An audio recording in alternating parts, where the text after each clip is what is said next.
Hello,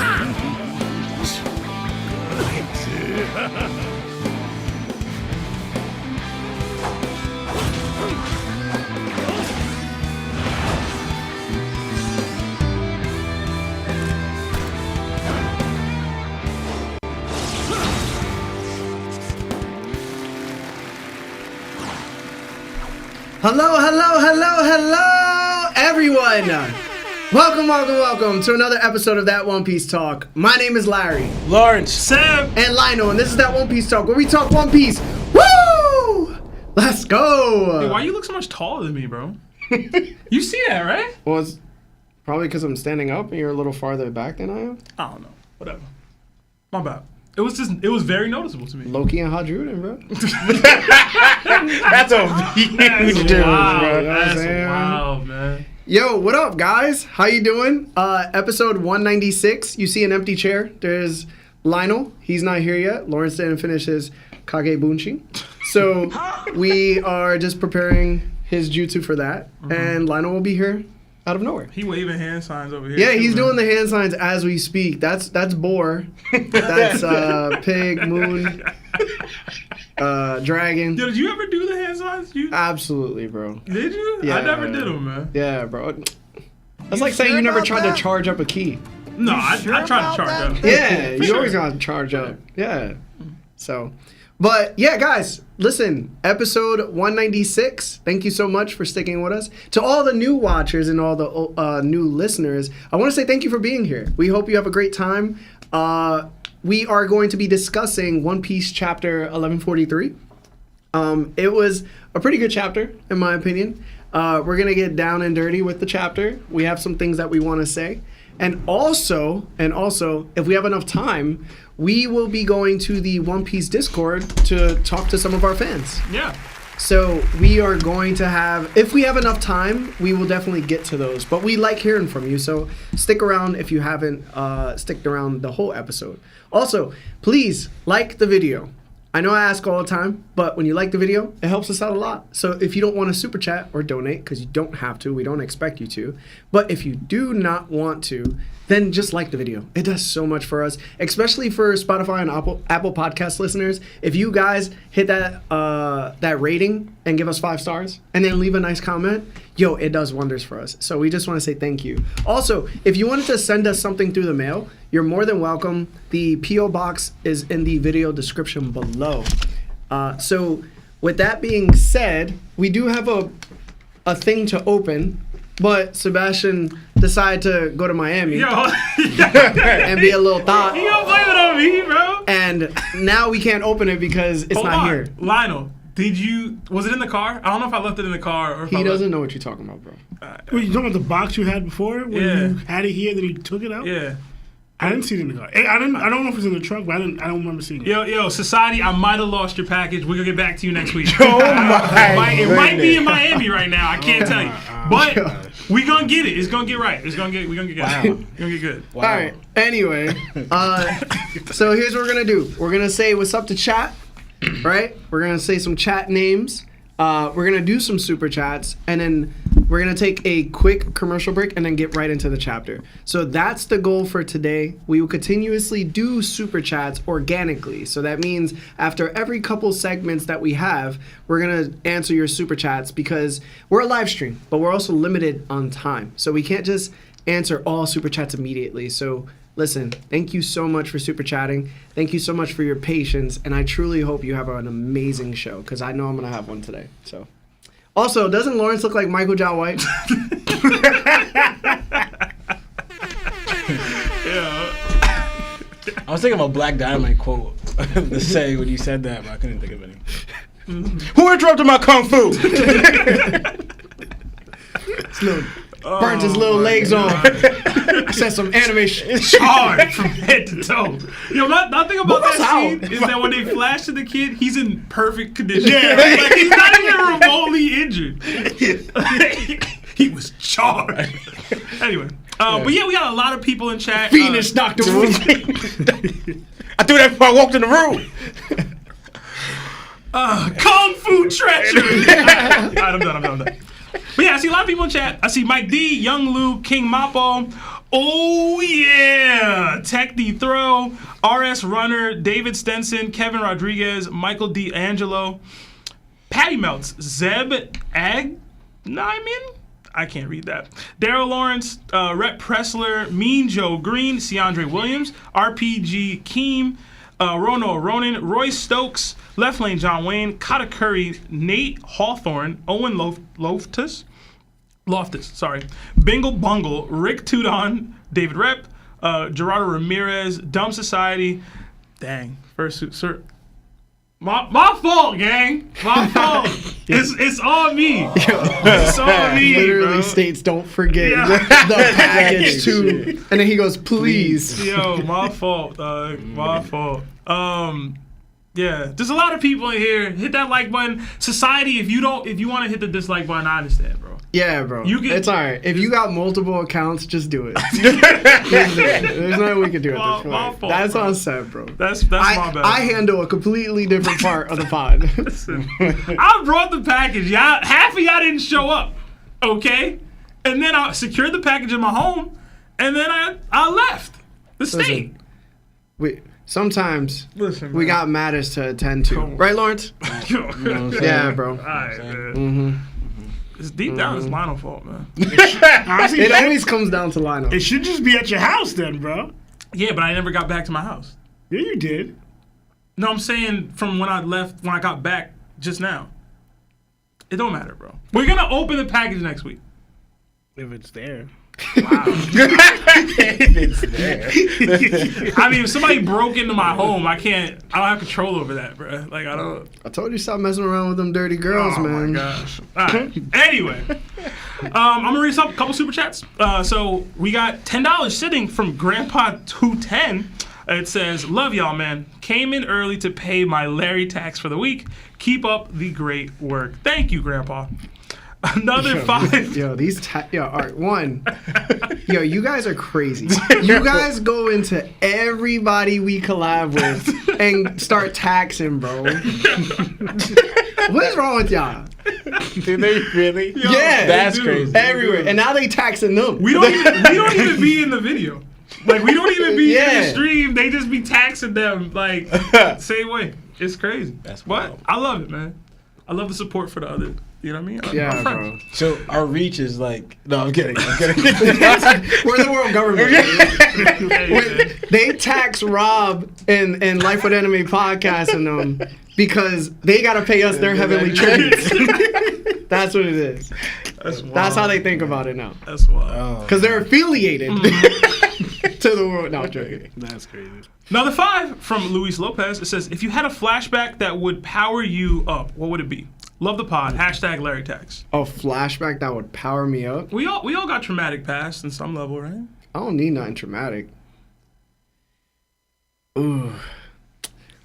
High school. When I beat out Amir for the wide receiver position because he was 6'3", and I was like 5'6" or something like that, and I beat him out because I was so much better than him. That hypes me up. That's not traumatic. That's just like that's a great moment. Yeah, I told you I don't need traumatic moments. Okay.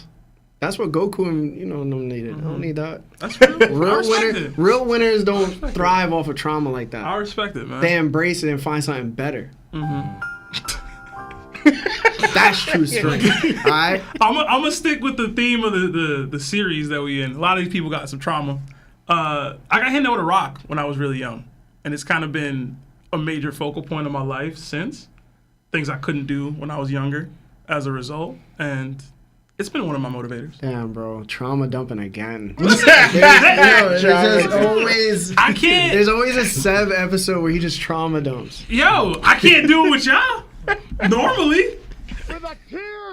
I don't know, Seb. You could have picked like the Giants winning the Super Bowl.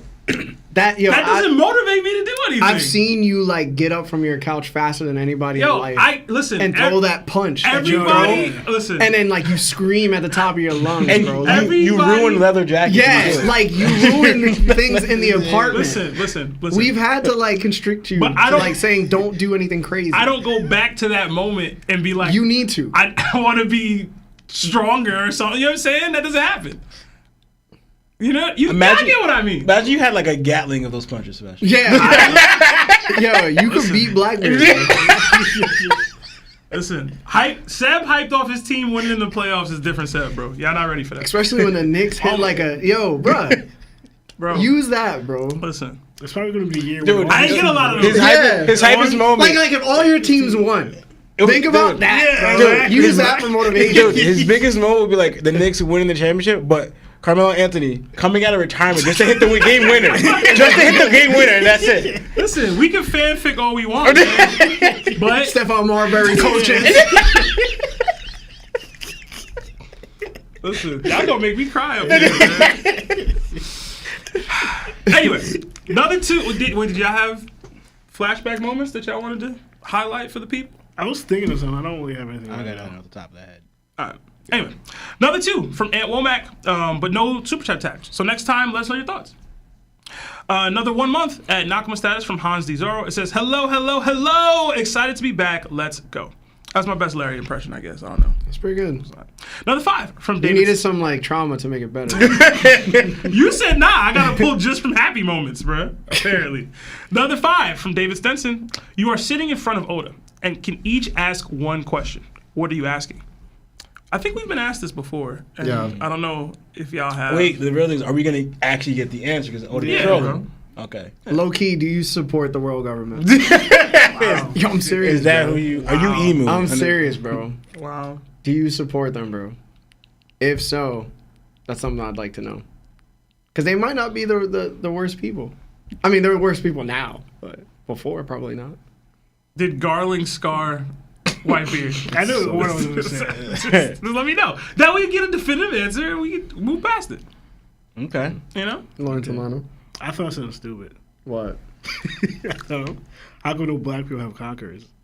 How come no black people not have even true. conquerors? Yo, Yeah.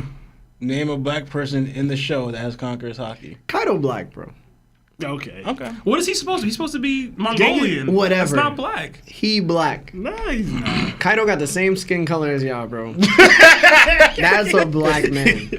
Care what anybody say. Zoro trying to fought think. him. Gotta be black. Wow.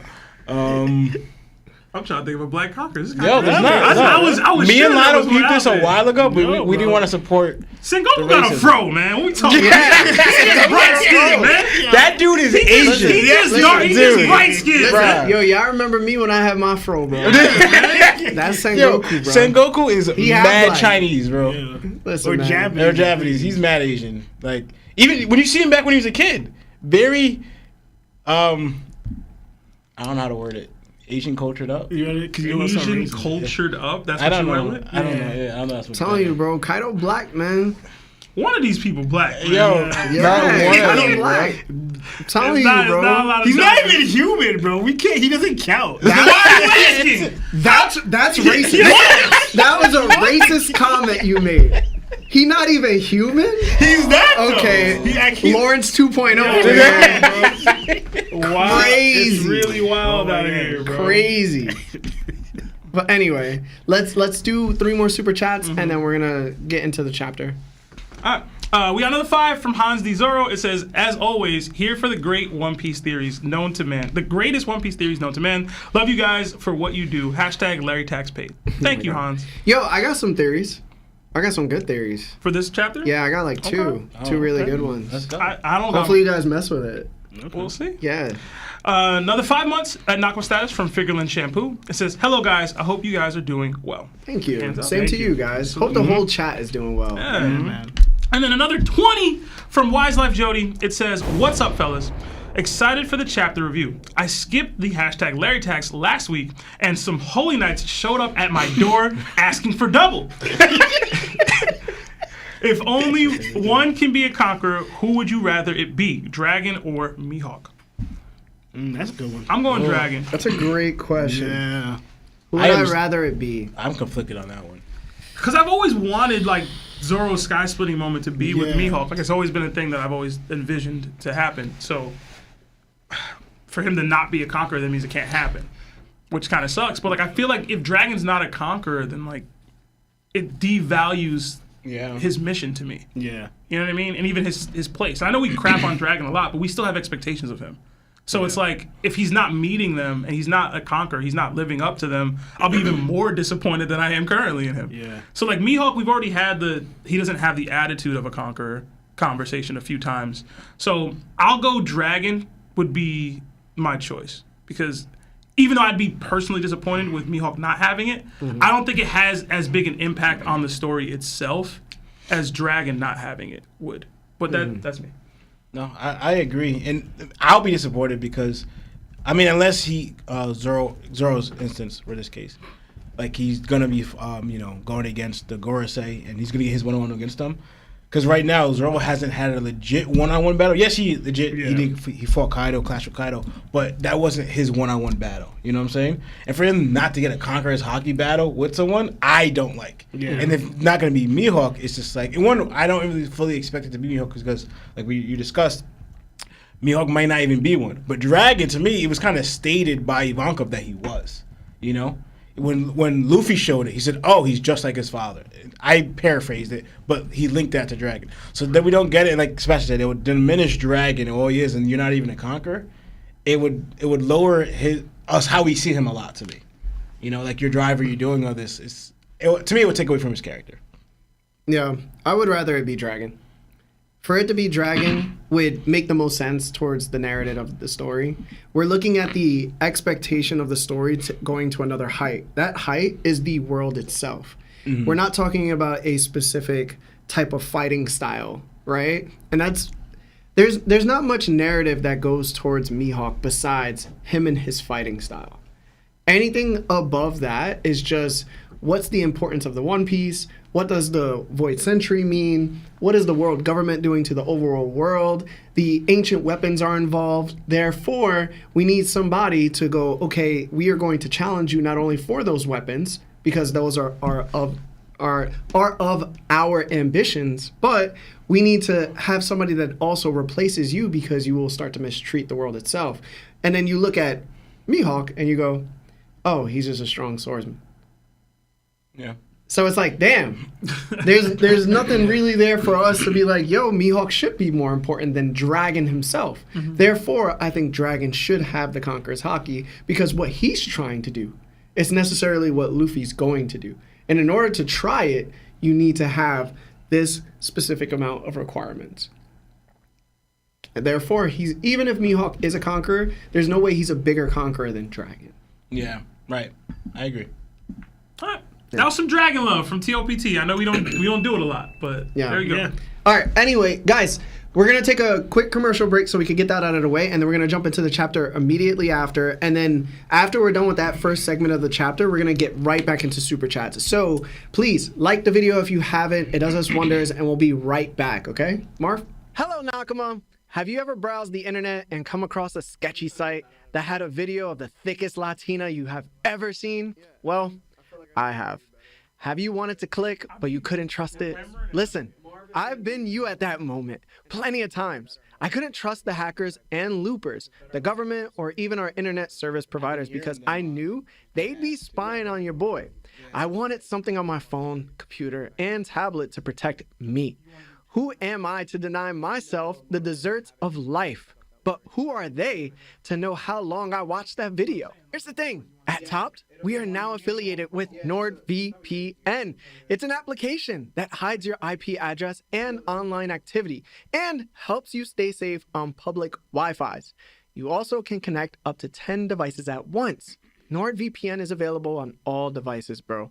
With our link, you can receive up to 69% off the first 2 years outright. They do have 3 plans, and each plan has its unique features. We wouldn't link up with a company if it wasn't worth it. Believe me. Sign up now, Nakama, and protect yourselves from these online Gorosei members. Much love.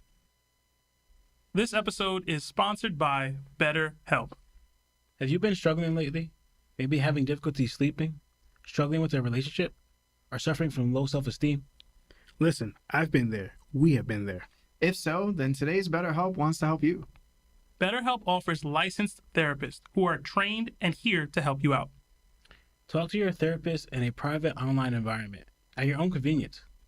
There's a broad range of expertise in BetterHelp's 20,000 therapist network that gives you access to help that may not be available in your area. You just fill out a questionnaire, and it's as simple as that, guys, to help with your specific needs and then get you matched with a therapist under 48 hours. After that, you schedule a secure video or phone session. Plus, you can exchange unlimited messages, and everything you share is confidential. We signed up for different reasons, and to be honest, it's legit. It helped us out a ton. You can request a different therapist at any point with no additional charge anytime. Join the 2+ million people who took charge of their mental health with an experienced BetterHelp therapist. This offer goes out to all our That One Piece Talk Nakama. You get 10% off your first month at betterhelp.com/TOPT. That's BetterHelp, HELP.com/TOPT. Thanks to BetterHelp for sponsoring this episode. It's so funny how Lionel's at the end of that. Yeah, it's been a long time. So, guys, we are bringing back BetterHelp.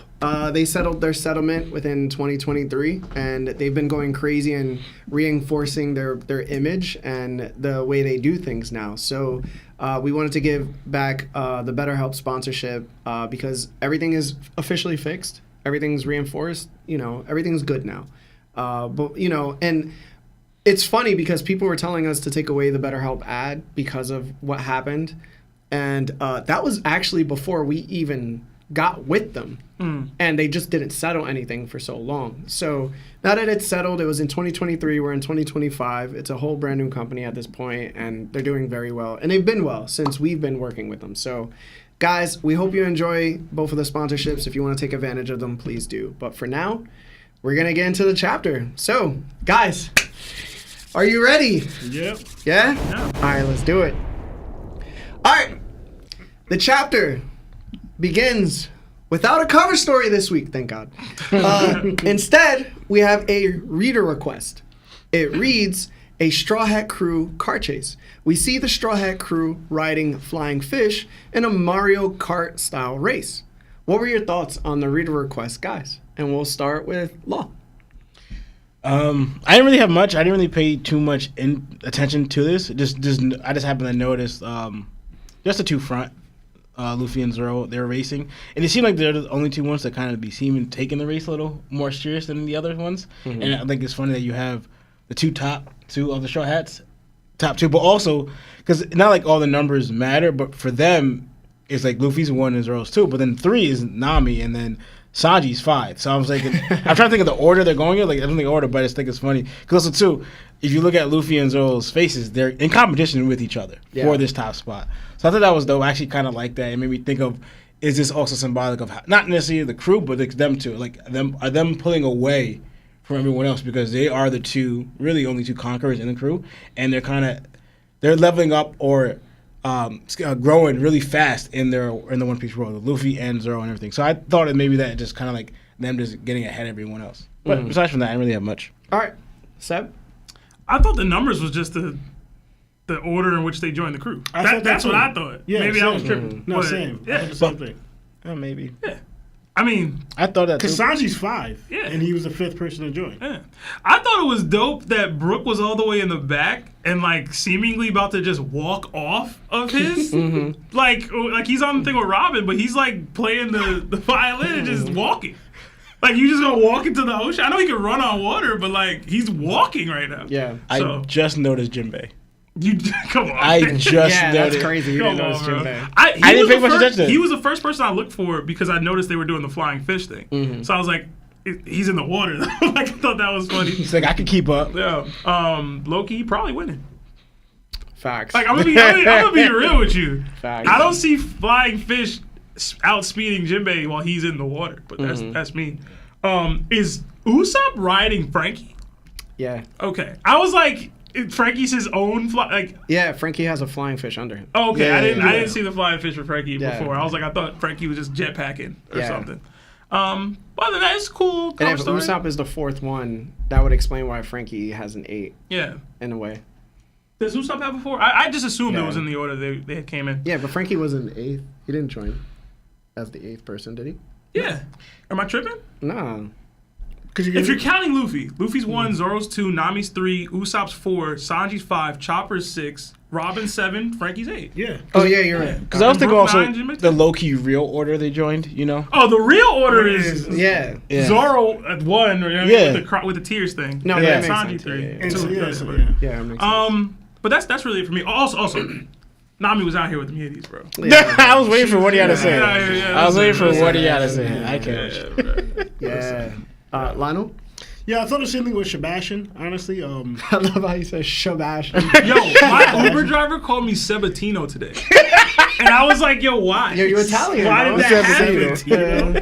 I was like, You should have hit him with the Lawrence's bibbity bobbity. That's not mine. I ain't claimed that. I stole it from Family Guy. don't deflect. I'm not originator Don't of that. That's not deflect, mine. bro. That was- I don't own that. I don't own that. Yeah, right. That is. I didn't make that. Yeah, up. it's so funny. It's so It racist. was so wild, bro. Sabatino. I'm offended. All right. Sabatino. All right. Sebatino. I was in awe. I was like, what happened? What? It kind of reminds me of Wano when they kept calling like Gas- Wait, is it? No. He's a Wait, what? Or now they just kind of add Toro or whatever to all the Straw Hats names. Judo? Oh, Judah, yeah, like to Taro, make to make them Taro, whatever. yeah, Wait, Like, was your driver even Italian? No. It's a black dude. I was like, Yo, what? that was a weird Uber drive. I'm not gonna lie. He took like 3 wrong routes. I was like, yo, am I gonna make it in time? he might have been influenced. Maybe, bro. He might have been on the influence, bro. A couple almost accidents in there. I'm not gonna lie. Oh, definitely, he was on the influence. I'm gonna give him 5 stars anyway. You like your new nickname? You should report him. A little bit. I should report him. He was on time for like the pickup, you know. All right, Lionel. Anything else? No, I actually I thought like I'm surprised Sanji's not on one of the flying ships with Nami or Robin right now. Like I'm surprised he let that slide. Honestly, It's called harassment. Yeah. Lionel. Hey, Sanji They can be have to harassing be him. comfortable with it too. Yeah, bro. I know, but I'm surprised he didn't try. Would you be comfortable? With what?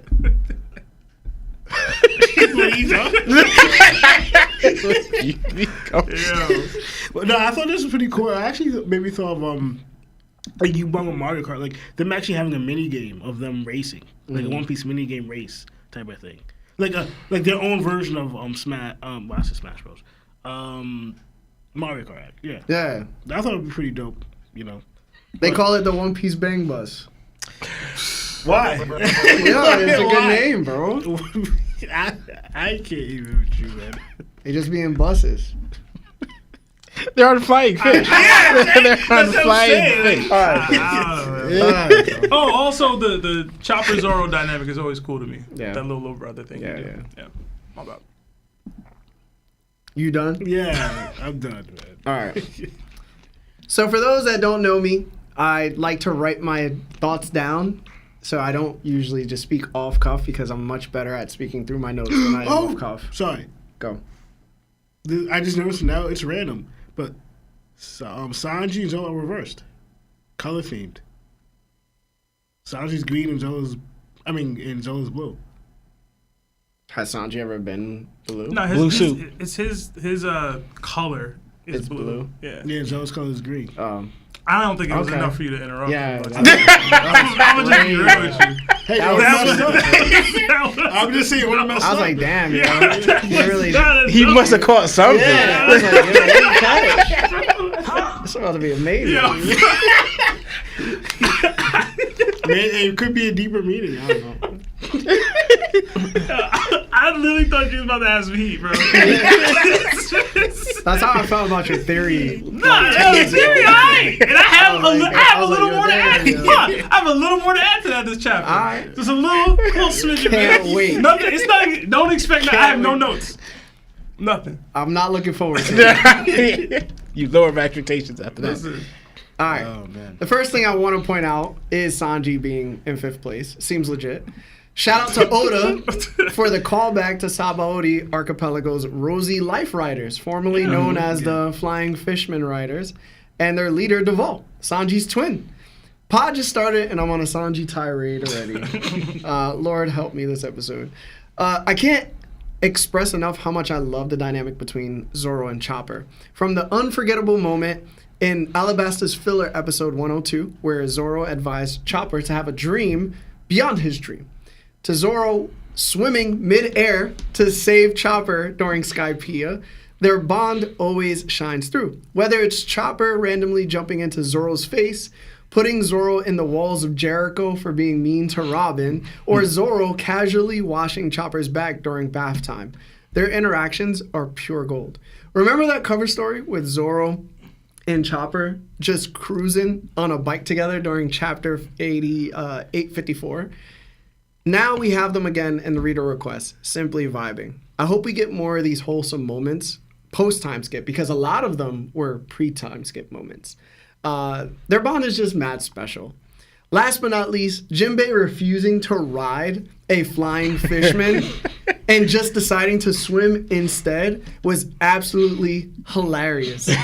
Bro is the Rosa Parks of the One Piece world. They told him to sit on a fish, and he said, "Nah, I'm Zatai, boss." All right?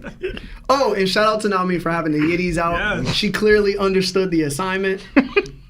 Straight A.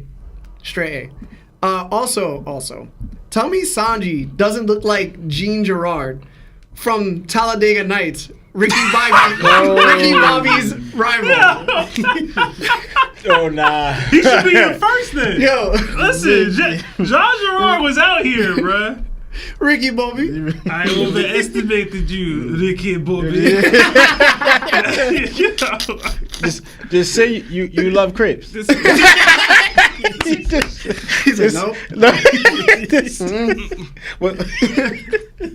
Bruh. Oh my gosh. He just kissed that man on the mouth. I'm about to say. Now, I'm gonna be real though. The Rosa, Jinbei being Rosa Parks is a great shout, yo. Yo, it really Because is, bro. Why he swimming, bro? Why he not on a fish? we bro? already got the Malcolm X and Martin Luther King. Right. I'm seeing a vision. You know what I'm saying? Uh-huh. Trifecta. Jinbei's a woman too. Bro. Hey, it's 2025, man. Be whatever you want to be. Uh-huh.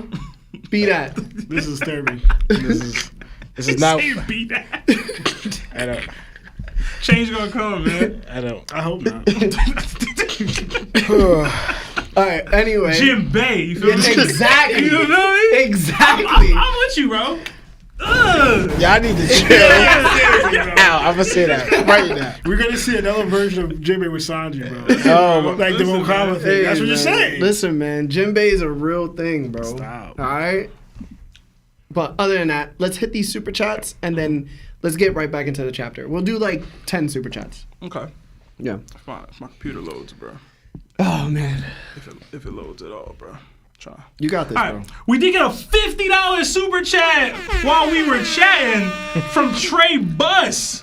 Thank you so much. Bus. It says, "Love the pod. Y'all are always super entertaining to watch. I got my girl to even listen to y'all's pod. That's what's up. That's what's up. We need more female listeners, man.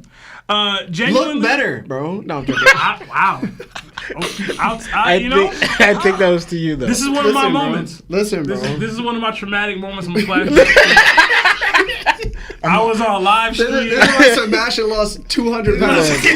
It was on a live stream. I was called medium ugly by my best friend in front of the house. Listen, bro. Tell Lawrence to take his shirt off, bro. That's what we need, bro. Why? Throw some oil on him. You just see Marv like spraying him down. What the heck?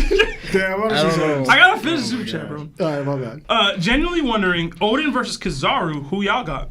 I low-key got Kizaru the way he was hanging with Luffy with the sweating emoji. Odin. Yeah. Kizaru gang, man. I'm Admiral gang. Kizaru ain't doing that to Kaido, bro. So simply put, he not. Yeah, I got Odin. That's fair. Another 5. You happy, Lionel?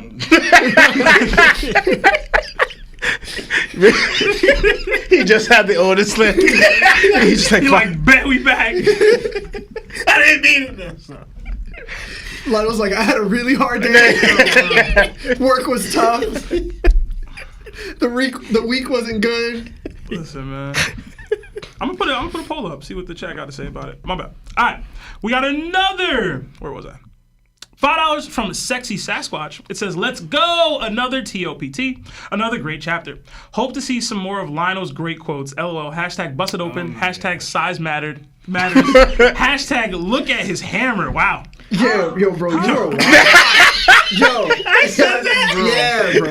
Well, I mean, there's nothing wrong in saying that. Listen, bro. I watched that episode and I texted Sebastian. I was like, yo, what is Lionel saying, bro? Bro. Yeah, I always take things completely out of Bro context. said size matters. Look at his hammer is wild. Yeah. I'm sorry. Another 5. He legit has a hammer. That's what I'm saying, though. When you take it completely out of context. Hey, man. Everything I said was legit. Yo, crazy. He's legit wielding that. Anyway, another 5 from Dumb Society 64. Monday TOPT, you know it's a good day. I know y'all don't watch the anime much, but the dub is completely caught up to the sub. Hashtag blessed. Hashtag Larry Tax. Hashtag topped off. Hashtag goats. Thank you, society. Thank And Yeah, I apologize thank you. again for misplacing your package. Yeah, we knew about the episodes catching up. Yeah. Yeah.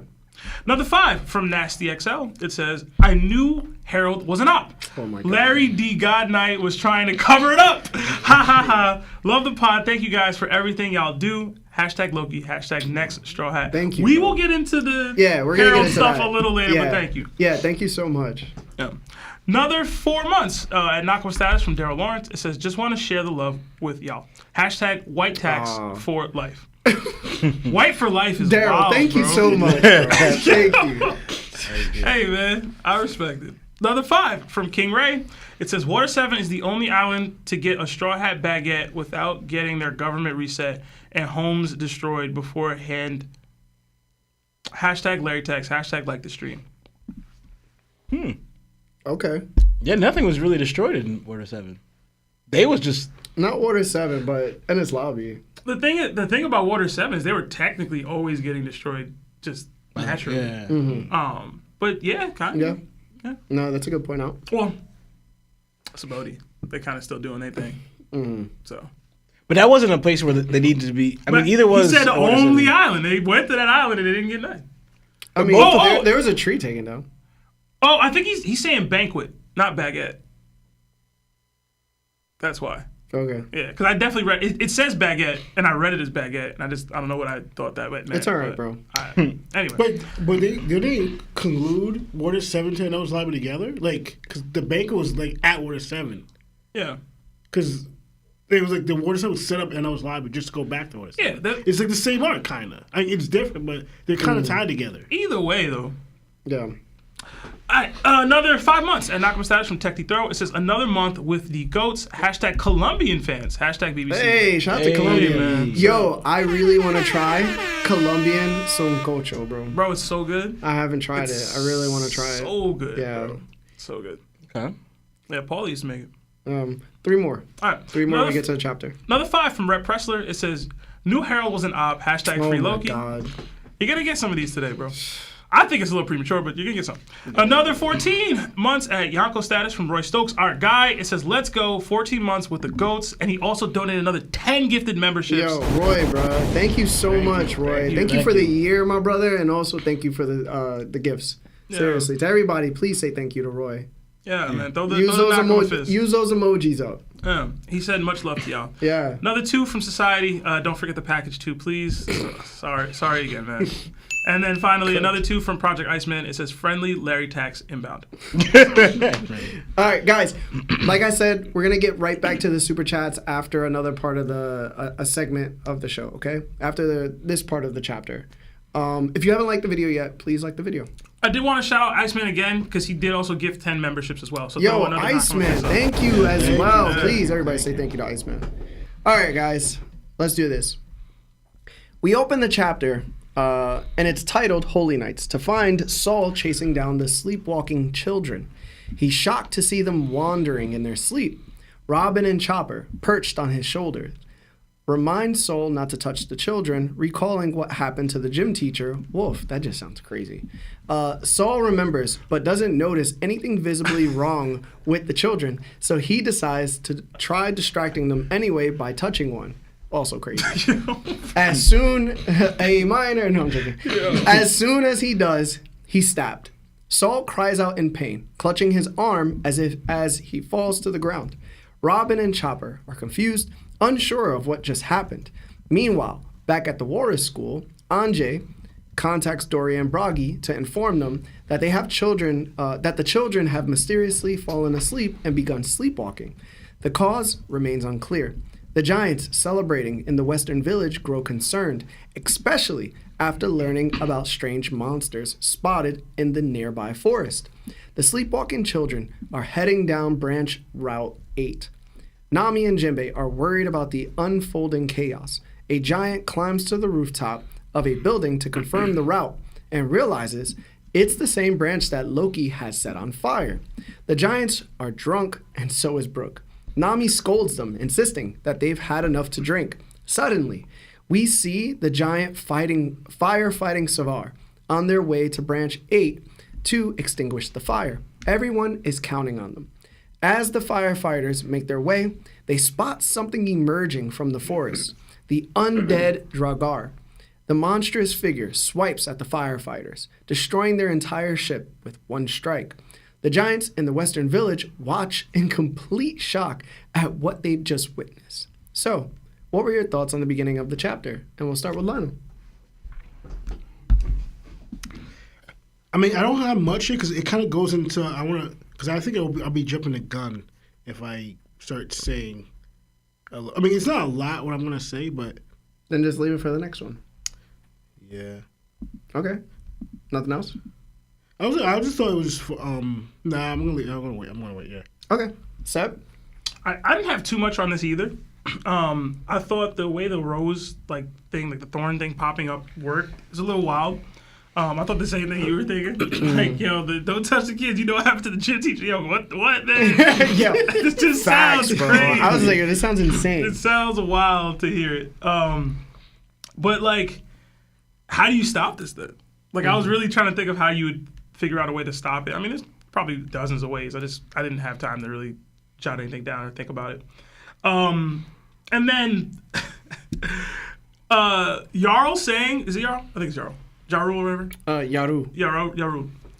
Him saying that's my great granddaughter or whatever. I thought that was funny as hell for some reason. I'm like, yo, how because he old for real. Yeah, he's old. And I know there's been a lot of he's the traitor, he's this or that, and I'm like, I don't know, man. If he just has kids in this village, kind of just chilling, is he doing this? If one of these kids that are getting abducted is here, people have had the Jarul is shady. I don't know if I'm going there with He's this 408. Yeah. So, I thought the firefighting brigade that they have, I thought it was dope that they had one in general because they've already highlighted that flames are one of the bigger factors or weaknesses of the island itself because it's basically a giant tree. I don't want to say shocked, but if this is good, if that's one of your biggest weaknesses and this is the force that prevents it, I thought they was about to go a little harder than that. Yeah. They got basically one shot by this thing. One shot. I mean, come on, bro. Yo! Yeah. And one shot. They're in complete shock. Yo, I get it. I was hoping for more from them in that moment. Maybe we'll see more. Maybe we will. But that thing straight up said, yo, shut up. He got rocked like that. I peeped in behind the kids in the first part of the chapter. Them things are getting real close. They're right there. That thing is basically right next to them. Mm-hmm. So they're going to have to start dealing with that. I'm looking forward to how Robin and Chopper, because they're right there, are the ones that are going to handle it. So excited to see the developments of that. The Thorn ability in general, I'm going to go deeper into that in the next part of the chapter, I believe. But I thought it was really, really cool. Mm. I didn't understand that this transponder thing that only worked in Elbaf. I didn't get that. Maybe I have something for me. I don't know why. Does Otis say that for every island? I don't know if there's a specific thing for that. I didn't say that in Wano because there was several new transponder snails I thought that we saw in Wano that I don't think that we got that. Maybe we did. I don't remember. But beyond that, I just thought the opening of the chapter was really funny. Mm. So Brooke made me laugh. Their reaction to the Fire Brigade getting a rock like that made me laugh. Like, it was just a little lighthearted stuff. So, Yo, Marv, is there any way to lessen the ads? Are they doing too many? Like, is YouTube doing too many ads? Because I put it on the least amount you could put. Because YouTube has a weird way of just doing like too many ads, bro. It's sickening.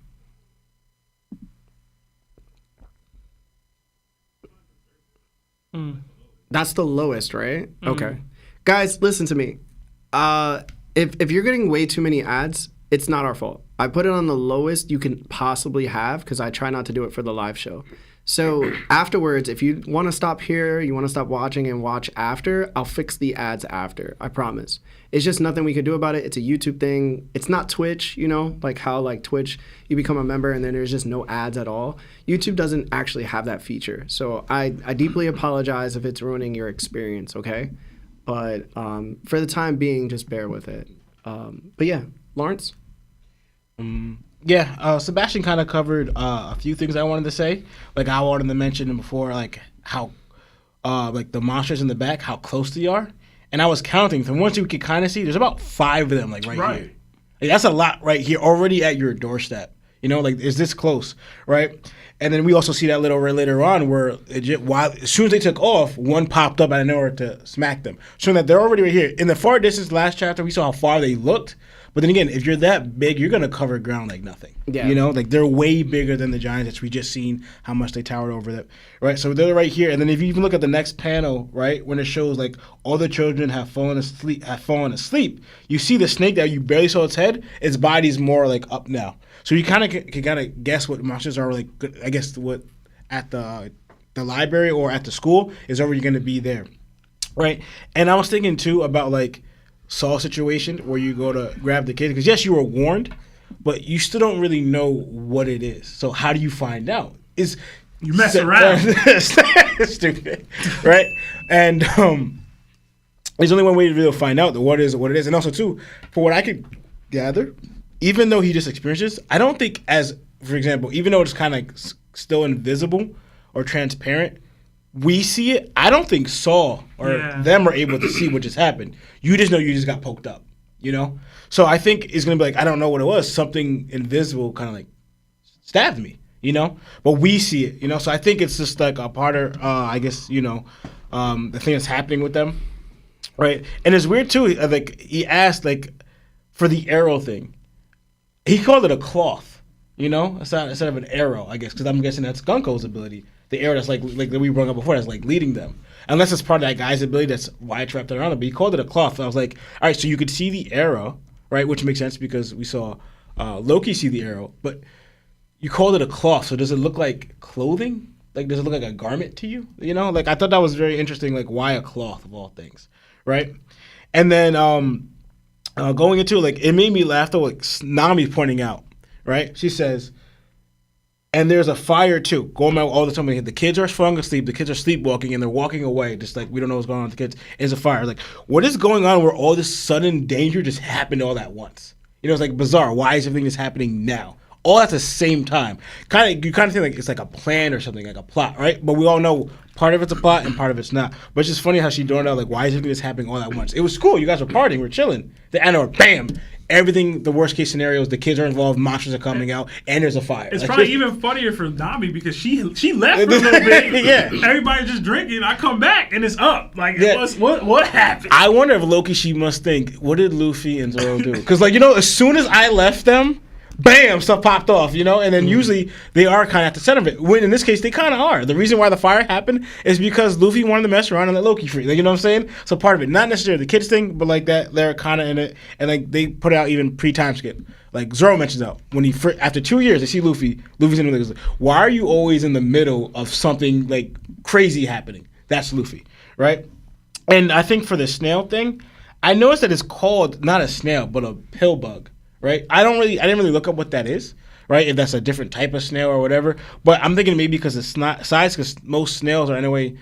I'm not gonna say supposed to be small because we're on the Giants. Everything, even things supposed to be small, like bees are big, right? But if you even look at the shell's design, it's different from like a normal snail. So I wonder if it's like a different creature entirely, a pill bug, and that's why it's only found on Elbaf. Do you right? think there's like a Den Mushi salesman that like sells them like Like the guy from Avatar with the cabbage. yeah. Like, you know what I'm saying? Like he's just going My island to cabbage! island. My cabbage! Oh, you guys are huge. We got these pill bugs, man. They work perfectly. They come with now. like Elbaf protection plans. They just at Best Buy. Yeah.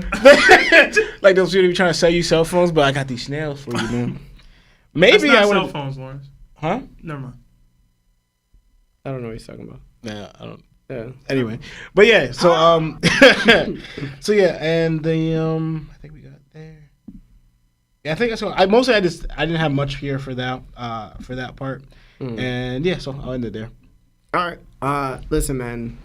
Soul's IQ must be on par with an apple pie.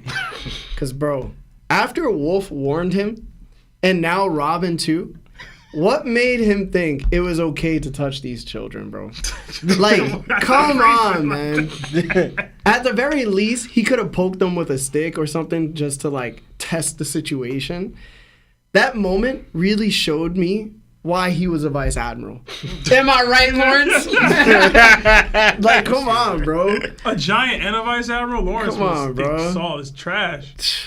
It was bad, bro. I'll share my thoughts on the powers of on the next part of the chapter.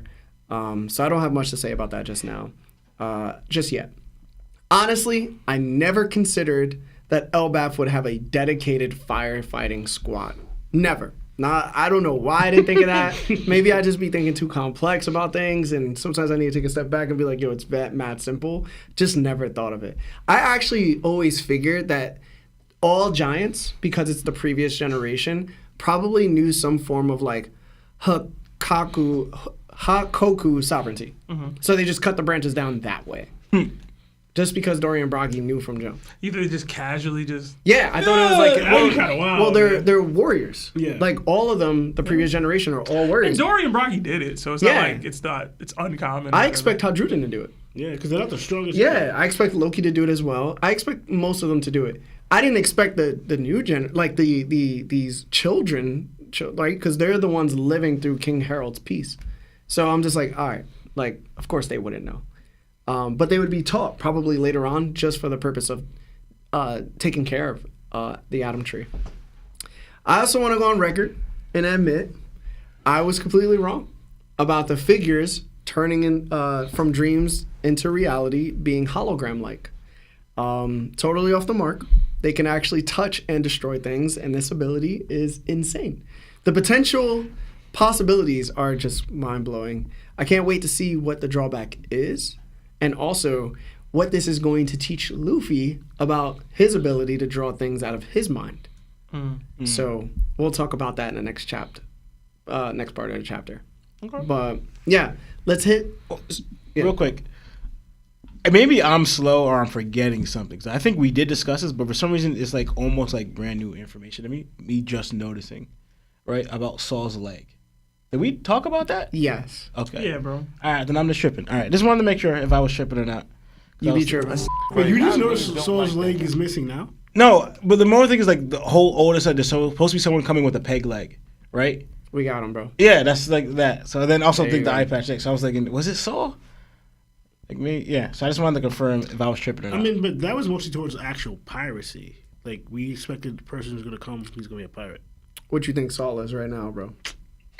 I don't know Would you if- consider would you consider Saul a pirate? Nah. He's not like on a ship sailing. He's just kind of Is- out there. You're just an ex-marine, really. I mean, he left under very like I could consider the Marines might label him one, but he's not pirating. Yeah. Like he's not actively doing any pirating. I guess. Plus, we've gotten a peg leg before. Was he not with the new giant warrior pirates collecting books from O'Hara?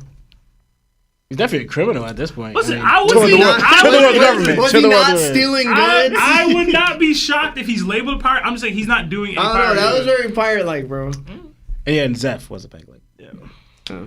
Anyway, let's hit super chats. We'll do about 7, and then we'll get right back into the chapter. All right, yeah, we got another $100 super chat. Our boy Trent, man. From our boy Young Bull Trent, The thank you, Trapper. bro. Free Trent, The man. Trapper.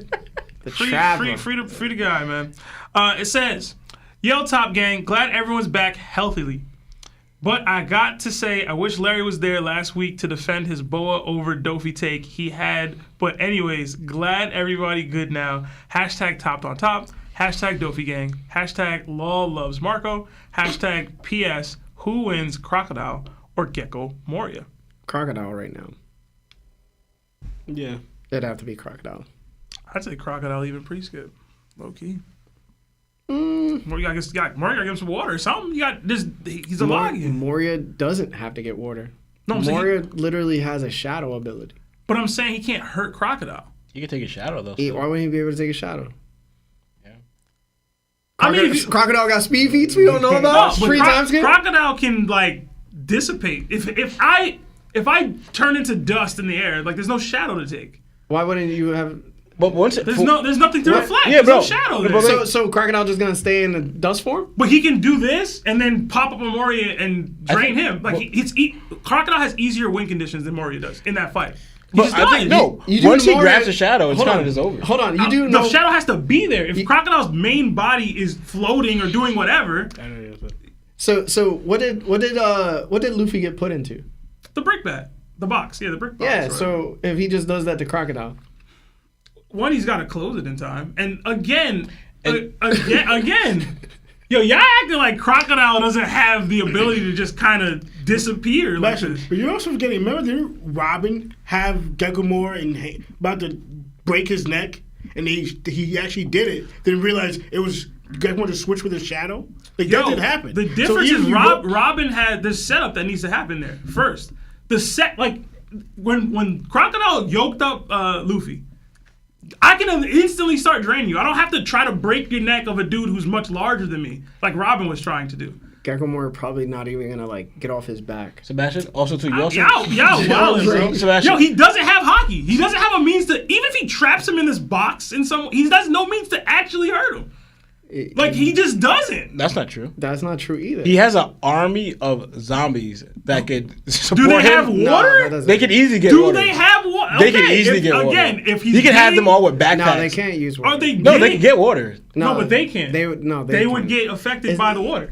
You're looking at a shadow like a shadow. His shadow ability most likely could punch Crocodile Why? because it just has what is it made out of? I actually saw shadow. What does Crocodile have? A shadow. Yo, but he you most have likely could get hit. Honestly, one of the things that Oda never clarified: can Gecko use a shadow, and he takes some shadow, and that person has Haki? Can that person use Haki now? Oh no, bro. Let's continue on, bro. But thank you, Trent. Sebastian obviously caping for his favorite characters again. Yo, I like Moriah. I'm legit just talking about the win conditions that one guy has over the other guy. Yeah. Listen, I would scale Moriah higher than Crocodile in general, but you gotta be able to win. All right, I'll get back to these super chats. Thank you, Trent. Yeah. We got we're gonna do like 3 and then go back into a chapter. we got another 10 Canadian from Simon Polish Pick 1. I don't know what it says. 1142 is the first chapter where the Holy Knights have moved. You guys should make a bet on how many chapters it will take for Dragon to finally look west. The loser is forced to do a Wendy's mukbang. My Wendy's mukbangs are behind me, bro. I can't do that. Bro, Dragon ain't coming, bro. Oh, man. I'm pretty sure I shouted this out already. But thank you. Thank you. Another 5 from Corey Cardozo. It says, I'm enjoying Soul Eater. In episode 4, Lord Death laughs like Brooke. When episode aired, Straw Hats were in Thriller Bark. You think the laugh is a reference? Probably. I don't think so. You don't think so? No. Okay. I love Soul Eater though. Huh. Oh, I love the whole verse. It's super dope. We got another 5 gifted memberships from Rep Pressler. So thank you, fist Rep. up. Thank you. And then finally, we got another 5 from Dopey. It says, I'm a victim of Law and Larry's beating. That's why they weren't here last Monday. Hashtag pay that Larry. Oh my God. I don't jump bro. people, man. So you beat him up yourself and Larry watched? No. He was like, Larry, you sit there. You sit right there. You watch. Okay. Okay.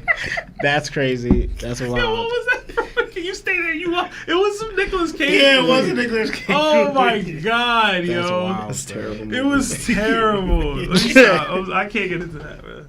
But we'll get back into Super Chat soon, y'all. Yeah. All right. let's get into the second part of the chat. If you guys haven't liked the video yet, please like the video. All right.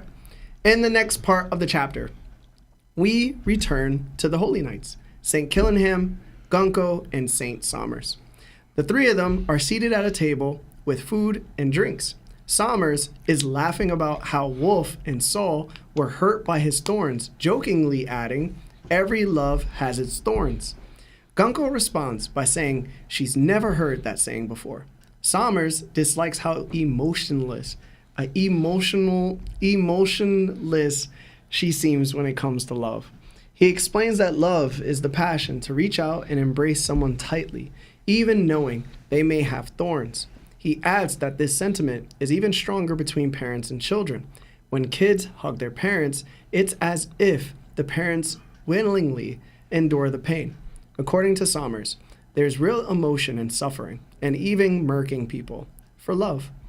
At this point, St. Somers' devil fruit is revealed, the thorn fruit. He's a thorn man, thrilled by the potential of causing pain through love. Gunko remains silent throughout his rant, which frustrates Somers. He accuses her of being a woman who's never experienced love.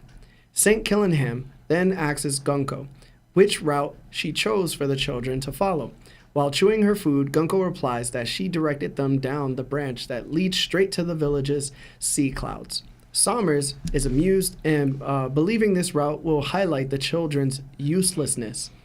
St. Killingham tells Somers that he needs more salt. As Somers thinks about salt, St. Killingham uses his devil fruit powers to put Somers to sleep and extract the salt from his dreams.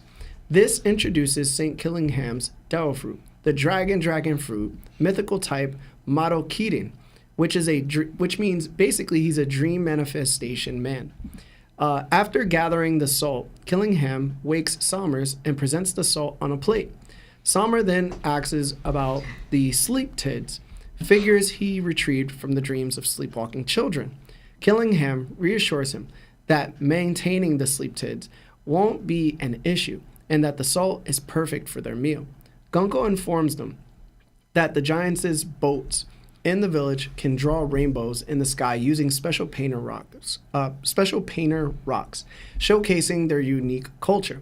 Killingham remarks that if that's all they need to do to return to Madi Joa, the task should be simple.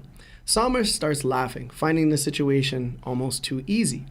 Gunko, feeling full, jokingly asks if everything they ate was 0 calories. Killingham confirms that, thanks to his powers, the food is indeed 0 calories, and 0 energy too. Gunko reassures Somers not to worry, but warns him that trouble may be brewing. She reveals that she saw the Straw Hat's ship docked on the village's sea clouds. Suddenly, they notice the children walking straight into a fire. The group agrees that if the kids don't survive, they can always gather more.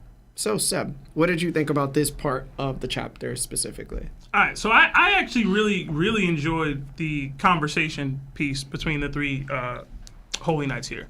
One, it shows us a little bit more about their characters in general. I know we basically had the Gunko's a stick in the mud for the most part, but even her interaction about liking the taste of the salt on the food was dope to me. I thought she was cute. Somers, right? So his whole ideology around love and thorns and even like the most pain can come from you being in love, etc.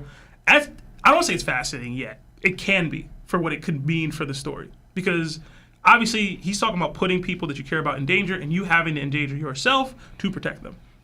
It's something you see in almost any fiction, any work of fiction where people have superpowers. You see that, but he's like expanding upon it to a degree where it's basically the focal point of his devil fruit, right? And the focal point of the way he moves and acts. So I was wondering, like, this whole time I was like, all right, who are these dudes fighting? Who's fighting who? Somers to me seems like a Sanji opponent, because Sanji's whole shtick is passionate, like being passionate about love in a way that protects people. His whole shtick is being passionate about love and emotions in a way that hurts people. So I see that as the collision course there. So then my thought train started going a little further. Okay, for the rest of the conversation, like, how are we going with who's fighting who? Gunko's entire devil fruit is about directions. Zoro's the worst person with directions in the world. That was a little more surface level. I thought that was funny. Somebody sent me a meme about that, so I thought that was pretty cool. And then I started thinking about killing him. Luffy was my go-to. And when I want to say this, am I the only one that feels like his devil fruit is like a filler fruit that like somehow made it into the canon? Because like to me, it's almost too broken, potentially. Like he's able to put you to sleep instantly, right? I mean, I guess I don't know if Haki can counter that, whatever. And then pull from your dreams instantly as well. And I know he has this added thing about it's almost zero actual value, where you're not getting the actual like energy, nutrients, whatever from it. But in general, I thought of this earlier because before I had that thought process, I was like, would killing him fight Zoro? Say he pulls Zoro's dream of being the world's strongest swordsman out of Zoro's head. And has Zoro have to fight his own dream, like the own version of himself that is the world's strongest swordsman. Like, can he do that? Like, the fruit can be super broken if you're just talking dreams. Like, we already have it in the show that if you dream it, you can do it. He can spawn devil fruits. You get what I'm saying? He can do almost anything with this ability, apparently. So, I gotta see how this no energy thing works a little bit more. But I almost feel like his fruit's a little too broken. But maybe I'm hyping him up a little too much. But I did like that they got confirmation of his ability itself. Overall, I really like the interaction. I loved Gonko at the end of this saying, hey, like, just know, I saw Luffy's ship is there. Like, I saw the Emperor Straw Hat Luffy's ship is here. It's not going to be that easy. Summer's talking about, it's too easy. It's a baby mission. It's a basic baby game or whatever. She's like, yo, there's a Yonko here. I always love Luffy getting that respect, and I feel like we've had these, not just this pod, but in general, people have had this notion that Luffy's not still the biggest bad on the island. And I don't like that. Like, I know everybody love Loki and stuff, and we'll get into Loki a little later, but like, it's still Big Luffy. I'm the Yonko here. You know what I'm saying? And I love Big that Luffy. I love that Gonko pointed that out to the people because people seem to forgot. All right. So I felt the same way. Yeah. Beyond that, I didn't have too much else. So I'll hand it. All right, Lionel. I thought Bro, always making noise, bro. I'm not playing. I actually thought it was interesting, and I think this is actually the first time we actually saw abilities collab like this. Like we see Gonko directing the kids to a direction to the shore by means of I can't say his name, the horse dragon. Killing him having them sleepwalking towards that area. And I'm pretty sure he has them sleeping, and I think Gonko's the one who's having them move while being protected by Summer's thorns.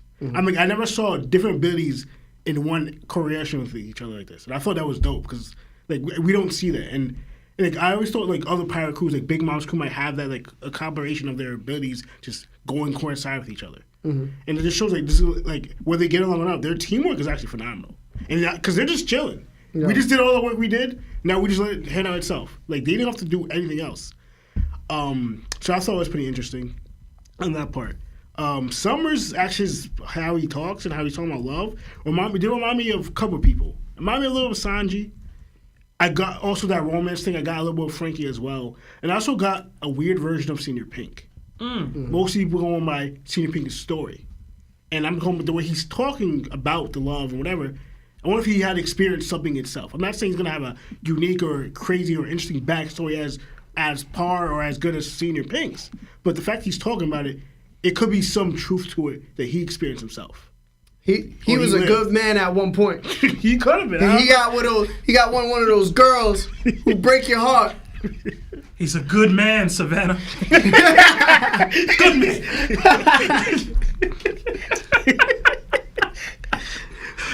So I'm thinking again, he could be like how we know in One Piece, like how people say certain things, granted whether that's a deeper meaning or not, like Doflamingo, what he said, I bring forward war, or what Kaido said to the Skybirds, they're living it, or they lived it once.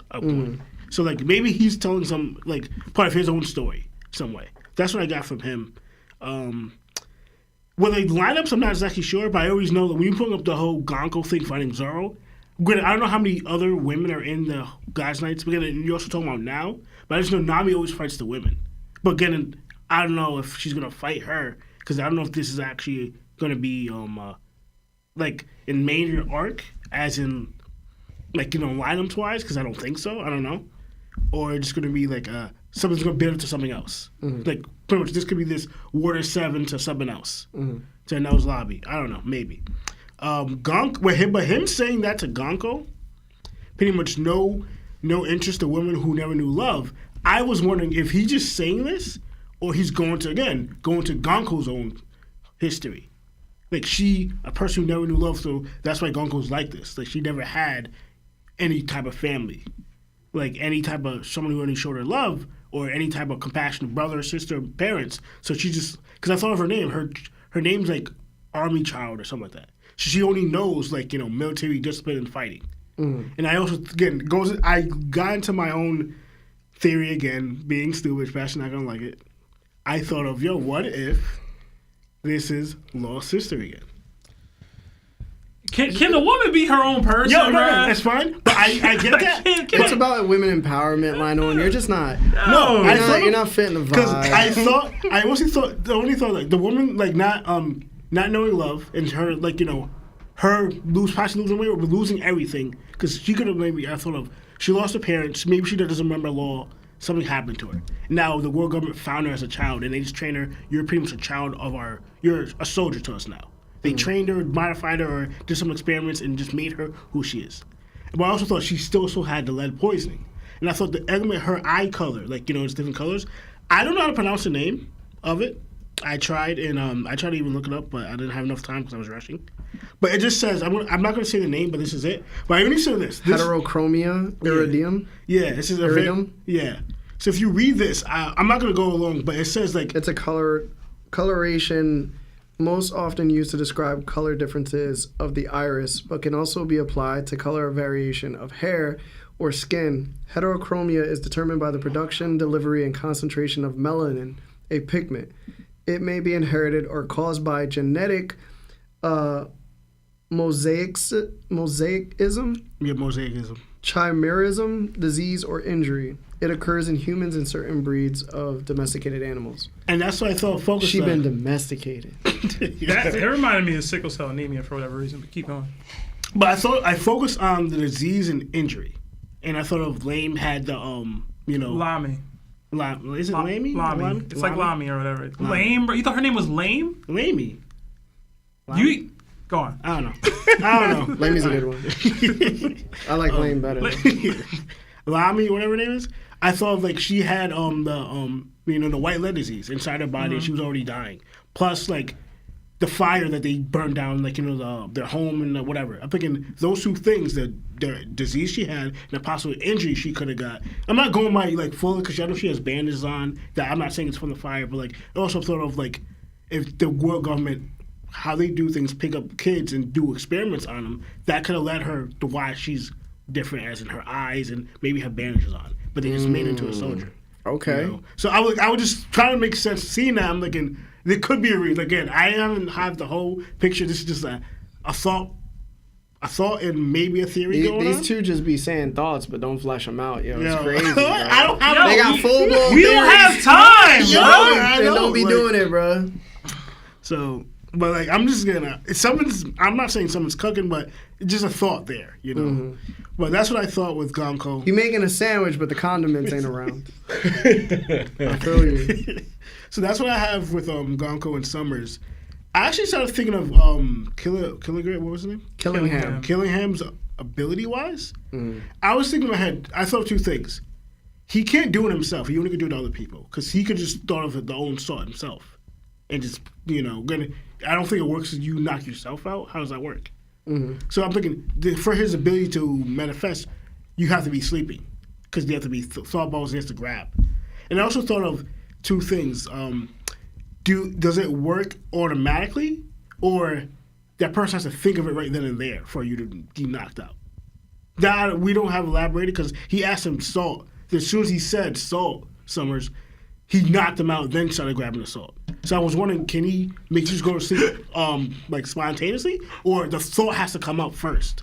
then he could make you sleep and do whatever. Yo, Larry, he could be like, yo, hoes. And you like hoes? And then he just... You're killing him, bro. He just grabbing You need help, bro. Yeah. You need help, My man. bad, bro. My fault. You have a gooner My mentality. fault, bro. I don't goon, man. We all goon.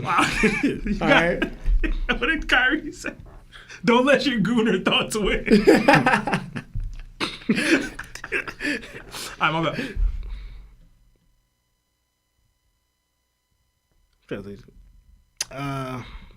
Do I have anything more? I might let someone else go because I think I have something, but I have to keep thinking about it.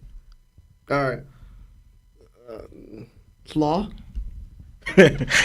Okay. Right. So I was actually impressed on their range of their abilities.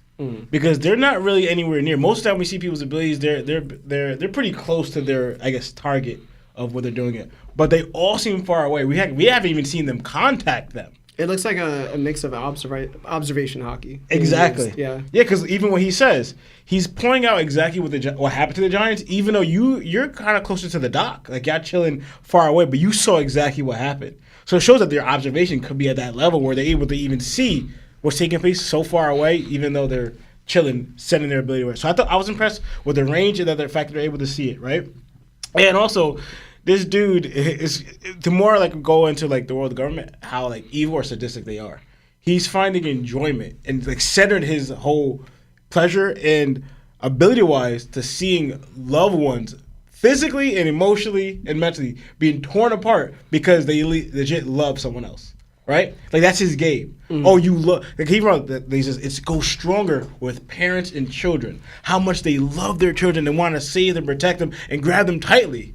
But my thorns is going to tear that parent up. Then watching the child have to see that, yeah, I love it. Like, what's wrong with you? Yeah, like, bro. you... Like, that is crazy to me that you find you know how, enjoyment. like, we get beat as children? Yo, he got beat too much. yeah, Yeah, man. he got beat too much, bro. It happens. It has too much, bro. To find that enjoyment is crazy. To It see that twisted his mind, bro. To see the thorns to really tear apart that one, where they can't do something about it, even though they know that love's gonna get held to that. And he's saying that you gotta experience love to like know at Gunko, right? And then also too, I thought of, for example, Gunko, him like saying that no interest in love, and then similar to what Lana was saying, but I went a different route. Like, you can think Law, or Law's sister, but I think Law's not here right now. What I thought of, because I know some people see some type of resemblance to Kuma's, wife, or Bonnie's mother. Ginny. Yeah, Ginny. Right? Not saying that that's her, because we already know she passed, right? And she doesn't exactly look like Bonnie either. But for some reason, I kind of feel like there is a connection here between them. I don't know, because also we didn't know that Bonnie was experimented on. And if Bonnie was experimented on, you kind of have to believe that possibly that Ginny was, right? So it could be that, I don't know why the DNA or whatever happened, but I kind of feel like there's a connection. I don't want to say it's the result of the experiment or whatever. The fact that she's also covered up her face, she has different eye pigment, and her hair kind of resembles a younger version, though, of her, right? And so I kind of think it's in here. And also, Army Bet, she was an experiment that kind of gone really well, and they raised her up to be what they wanted her to be, and then gave her ability-wise to do that. Just like how they said, Bonnie was given an ability, but the extract of it, right? So I kind of feel like Bonnie, in a way, had been escaping through her mother, where this one didn't. But could be a different situation of why Gunko is the way she is. But I think that the reason why also too, because like, no interest in love. Like, she has no response. Kind of like you said, apathetic, right? To me, that stream's also experimenting on. Like, we kind of see that also with Loki, much of it with even the Kumas. I'm not Kumas, I'm sorry. Vegapunks, the Seraphim, right? We see that. They're not really emotionally... We see that a little bit more with Bone Hancock, just a little bit, right? But most of them, they're kind of like very stoic or just plain, like, that's their normal thing. So, like, I think and also how the world government is, they're going to probably do more to suppress that emotions because they just kind of want soldiers, right? So I kind of linked more of maybe a connection between that whole I thought I figured out that connection today, and then I completely destroyed my own theory. but the idea was that the celestial dragons have come to a point in their biology where they no longer want to mate with other people that are not celestial dragons. So they tried to get Vegapunk to visit Medijoa, and then when he linked up with them, they told him, we want you to be able to copy our genetics and make more of us. That way we don't have to keep going to other people. And then 2 years later, Vegapunk discovers the lineage factor. But then what completely killed that whole theory was that Ginny was experimented on, but she was also the 8th wife of a celestial dragon. And they had a that. kid, which means that they go outside of celestial dragons. So I was like, I feel I like had such a good theory, and no, it that just sounded was just done after that. but I feel like they could still do that, but they still do the other because the pleasures, you know. There could be a more militant version of, like, say the God's Knights are that way or something. You know what I mean? Like, or just more. There's like a family that thinks that way and will act to make that happen. But I like the thought process. I just don't know if we. I think they enough probably evidence. treat half breeds the way they're treating Gunko, where she doesn't get the saint. So she's probably a half breed. Yeah. That was like the next thought I had. Yeah. And so no, I agree with that. Like, I think it's just probably a little different, but I think it's partly of both, right? And it's funny that you mentioned out the dragon is more like a filler thing, because I thought of the filler thing with a dragon and dreams in One Piece. Oh yeah. Oh yeah. I was about to explain I it. completely Okay. forgot. I have it all explained. I have All right, go blacked ahead. that arc out of my mind. Yeah, I seriously. hated I'll it remind so you. much. I'll bro. remind you guys Please of it. don't. Yeah. All right, if you're gonna wait till I won't. Yeah. I didn't Because have if nothing you want me to with say it, then I'll say it. Yeah, I'll Go say ahead. it. Go ahead. All right. So yeah, so I was not going to go too deep into it, but I just thought of that, and then I was like, all right. So I'll let you go into that. That's right? funny. And I think and then also too, for his ability, Lionel, I don't know if you know. Obviously, of course, you probably noticed it. The circles. I think he's targeting a thought. Right? He gets a. He already like, for example, Kilogram. Like, because you see a circle and getting bigger towards Summers, right? And he kind of drew him to a thought like salt. Then while he thinks of it, while he enters his dream or the thought bubble, then knocks him out. And like, because then later on you see those same bubbles going out of him. So it's like, all right, the target or reach, target acquired.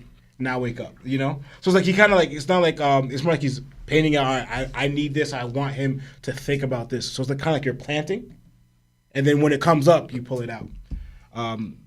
Whatever evidence is. But yeah, no, the ability is, like I said, is crazy because right, as in like you could kind of fruition anyone once you get someone to think about it, you could kind of manifest that dream, right? But also too, I think it's able to do damage. But I think, for example, like. He mentioned it has no calories and no energy, so kind of like it has no nutritional value, so to speak, right? So it can still do things, but it's not, in a way, it's not necessarily, it's not fully the real thing, you know? But it could do everything like the real thing. So it shows like it's also short-lived, right? Because also do how because the fact that they're eating it, they're actively eating the salt and tasting it. Right? So it has all the properties of the real thing, but not the deep stuff behind it that make up the real thing, you know? So that's how I think that his ability. So actually, that shows that ability is actually pretty strong because it could do almost everything, even taste-wise, probably even smell-wise. It's very Peter Pan-esque. Yes, yeah. 100%. It's like when you're super poor and you got like a bag of ramen. It's like, nah, yo, this is like the huge buffet. You got crab legs, you got corn on the cobs, you got the mash. And they're getting full off this. That's like the it same- satisfied their hunger. That's just crazy. Like, you know? So that's what I'm thinking, but there's no nutritional value. So it's like kind of like empty. Through imagination. Yeah. Empty calories, what do you want to call it? Or The thing whatever? is, but that's a big drawback though. Like survival. If you're not getting any of the Yeah, nutrients, no energy too. Yeah. Like how, for instance, if Luffy ate that to get strength to fight Kaido again, Luffy's getting nothing. Yeah, he wouldn't. Yeah. He wouldn't. Yo, that could be a trap for Luffy. You just, you mean I send fake food at him, he's eating, but you ain't getting that from it, and just take Luffy out. Anyway, and then also, to one, I was like, Oda, he always does this. It is funny to me, because he always has someone with, like, something covering their face, but they're still eating without taking it off. We saw it with Killer. He's legit eating spaghetti. Yeah. How? But we see the spaghetti going through... His mask. Yeah, it's mass. Nearly not possible. Like, you know? And then now you have her. Oh, it tastes good. The bandages are still wrapped around your mouth. How are you chewing and eating? Like, how are you getting in there? Well, Oda's funny like that. Like, you know? I understand it's supposed to be dream food, but no. Like, you know what I'm saying? But he's just funny like that. And also, too, the wording she put, I thought was different. Because I guess Oda wrote this way. It wasn't, don't worry, we're going to have trouble soon because a Emperor of the Seas here He said the Emperor. Like, that's different. Like, almost like the Emperor of the Seas here. Because, like, I know it doesn't really mean much, but to me, it's like saying, were you saying a Emperor of the Sea here? It's like, all right, no, he's part of, like, all right, he's one of the kings. Instead of saying, no, he's the king, you know? And maybe think of it, this is like a sort of like shout out to, like, you kind of recognize, one, he's Luffy, but also he's, in a way, Nika, he's going to become the king of the pirates. It made me think of that. Maybe it's something not as deep as I thought it was, but the fact saying the Emperor of the Sea, Straw Hat Luffy, is here, you singled him out as not part of the four Emperor, as in the Emperor, as in, like, the future king of the pirates to me. To me, I got that hype. I don't think she was doing all that. I got that hype. I think if any Emperor of the Sea, she would say the Emperor of the Sea, Blackbeard was here. The Emperor of the Sea, Buggy is here. The Emperor of the Sea, Shane think about is what she said, who she fears most. I feel you. I'm just saying. Nika. I'm just saying. Who's Nika? The way she phrased it is still the proper way to technically, like, I guess, say the sentence. Instead of saying a Emperor of the Sea is here, Straw Hat Luffy. Yeah. I mean, instead of the Emperor. Yeah. Like, even though we characterize as a group, they're still singular. I mean, like, yeah, I guess. Like, it's a group, but it's still in a visual Emperor. I guess so. I'm just thinking, I'm putting more weight on it because, like, anyway, she said the one she fears most is Nika, and Luffy is legit the awakened version of her fear. You know what I'm saying? Mm-hmm. So it's like, I'm thinking she's tying more weight to, like, no, Luffy still is here, and he's Nika right now. So, and that's legit stated by her. So I don't know. Could be more credit, could be not. I could be reading too much into it, but yeah. And this is crazy how, like, you're just willing. It's all about, for example, I wasn't there, but I overheard it. That statement, is the world government the unsung heroes of this one? Just read this last panel where we left off, right? Yeah. All the kids that we just lured into on Elbaf who have nothing to do with our situation are going to a fire. If they die, so what? Like, they pass, so what? We'll just get more. Let that answer your question if they're the unsung heroes. Like, this is what they don't care. Like, are you serious? Anyway, I don't know where it came from. I just remember hearing it. It's just like, Did you hear You hear Larry's response to this question? no, bro. I did it. I did it. Everybody doesn't need to know this. Alright, bro. Everybody. Bro, Larry wild out. Bro, it was... He went on a 10-minute tirade rant to try to defend the world government's actions over the past 800 years, and got the topic of slavery was brought up, and wow. his response was, "What better they got? What more they got to do than be slaves? What do you mean? What else they got going on, bro? My God. Yo." It was a wild day, Listen, yo. man. It was really wild, bro. I'm tired of defending, bro. Alright? There's more context, Yo, bro. Alright? There's more context. It was wild, yo. That's crazy. Anyway, that's why you gotta pay your Larry tax. That's why. Pretty much. That's why you gotta pay it. Mm-hmm. Terrible. You got nothing better to do. But, Larry, it's on you. It's on me. Larry gonna be like, I'm gonna give you something better to do. I'm gonna give you something better to do.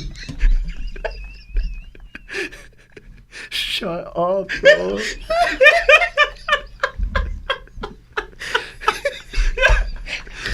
Yo, bro, stop, bro. It never happened. Bro. Yo, oh my It never god. happened, bro. Yo, it never happened, bro. Fake news, bro. I love that the people that were in that live stream are like, there wasn't much more context. Like, it just wasn't, there wasn't much more. That was good. Yo. That's crazy. Yo, bro. Oh my god, bro. Alright, whatever. I'm not diving into it. Alright. I absolutely loved Saint Somers' Devil Fruit. The Thorn ability is, in terms of power, probably just below Boa Hancock's Love Devil Fruit. And here's why. Have either of you ever heard of the Hedgehog Dilemma? I believe I have, I think so. actually. So. It sounds familiar, actually. But go on. Okay. So, it's a metaphor popularized by Arthur Schopenhauer that describes the human struggle for intimacy. It highlights how the desire for closeness is often countered by the fear of being hurt or causing harm, leading to hesitant and cautious relationships. To help visualize this, imagine a group of hedgehogs huddled together for warmth on a cold winter night. While they crave each other's company, their spines prick and hurt one another whenever they get too close.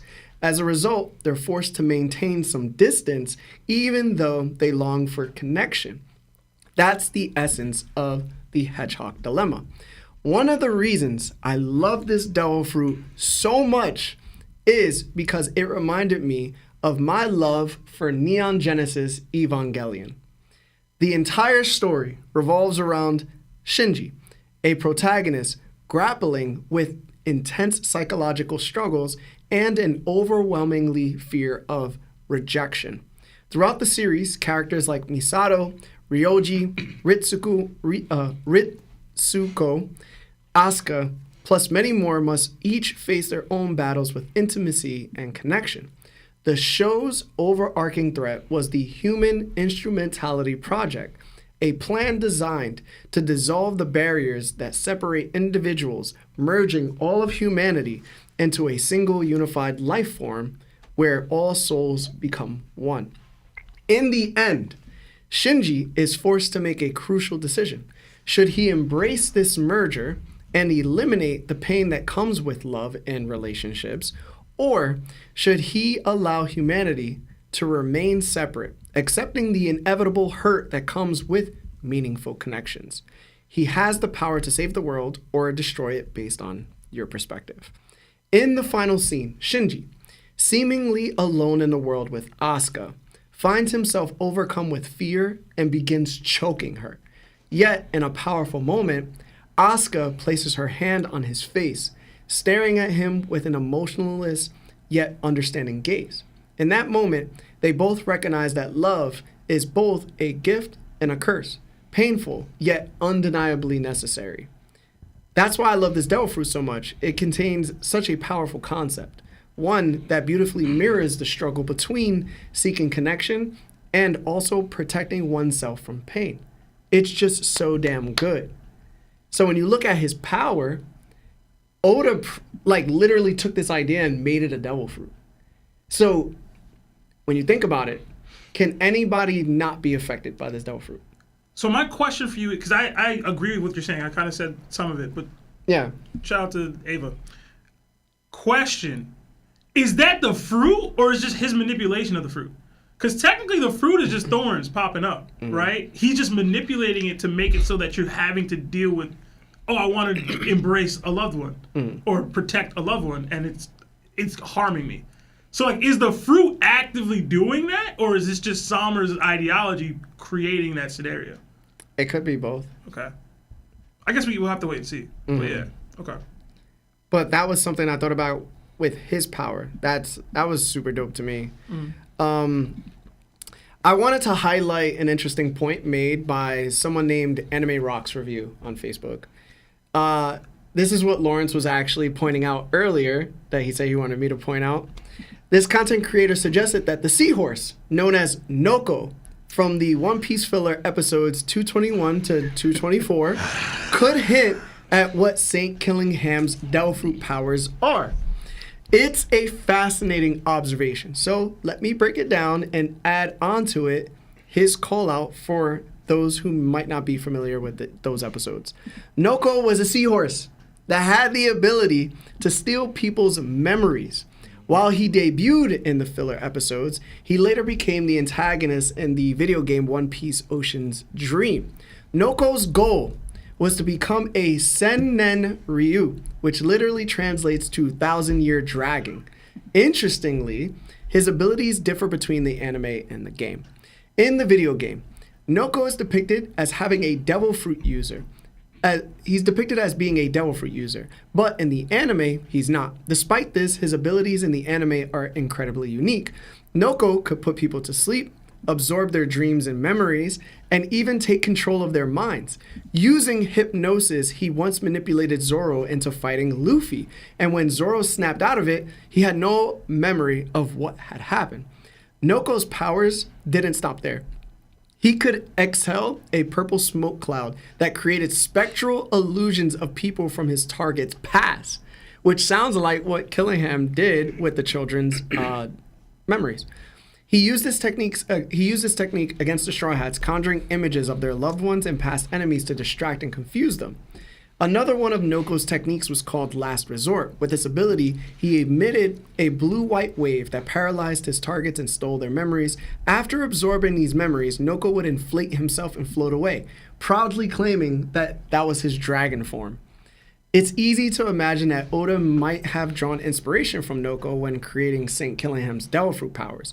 Or perhaps he had the concept tucked away for years before finally incorporating it into the main story. Either way, it's an incredible catch by Anime Rock's review and also Lawrence.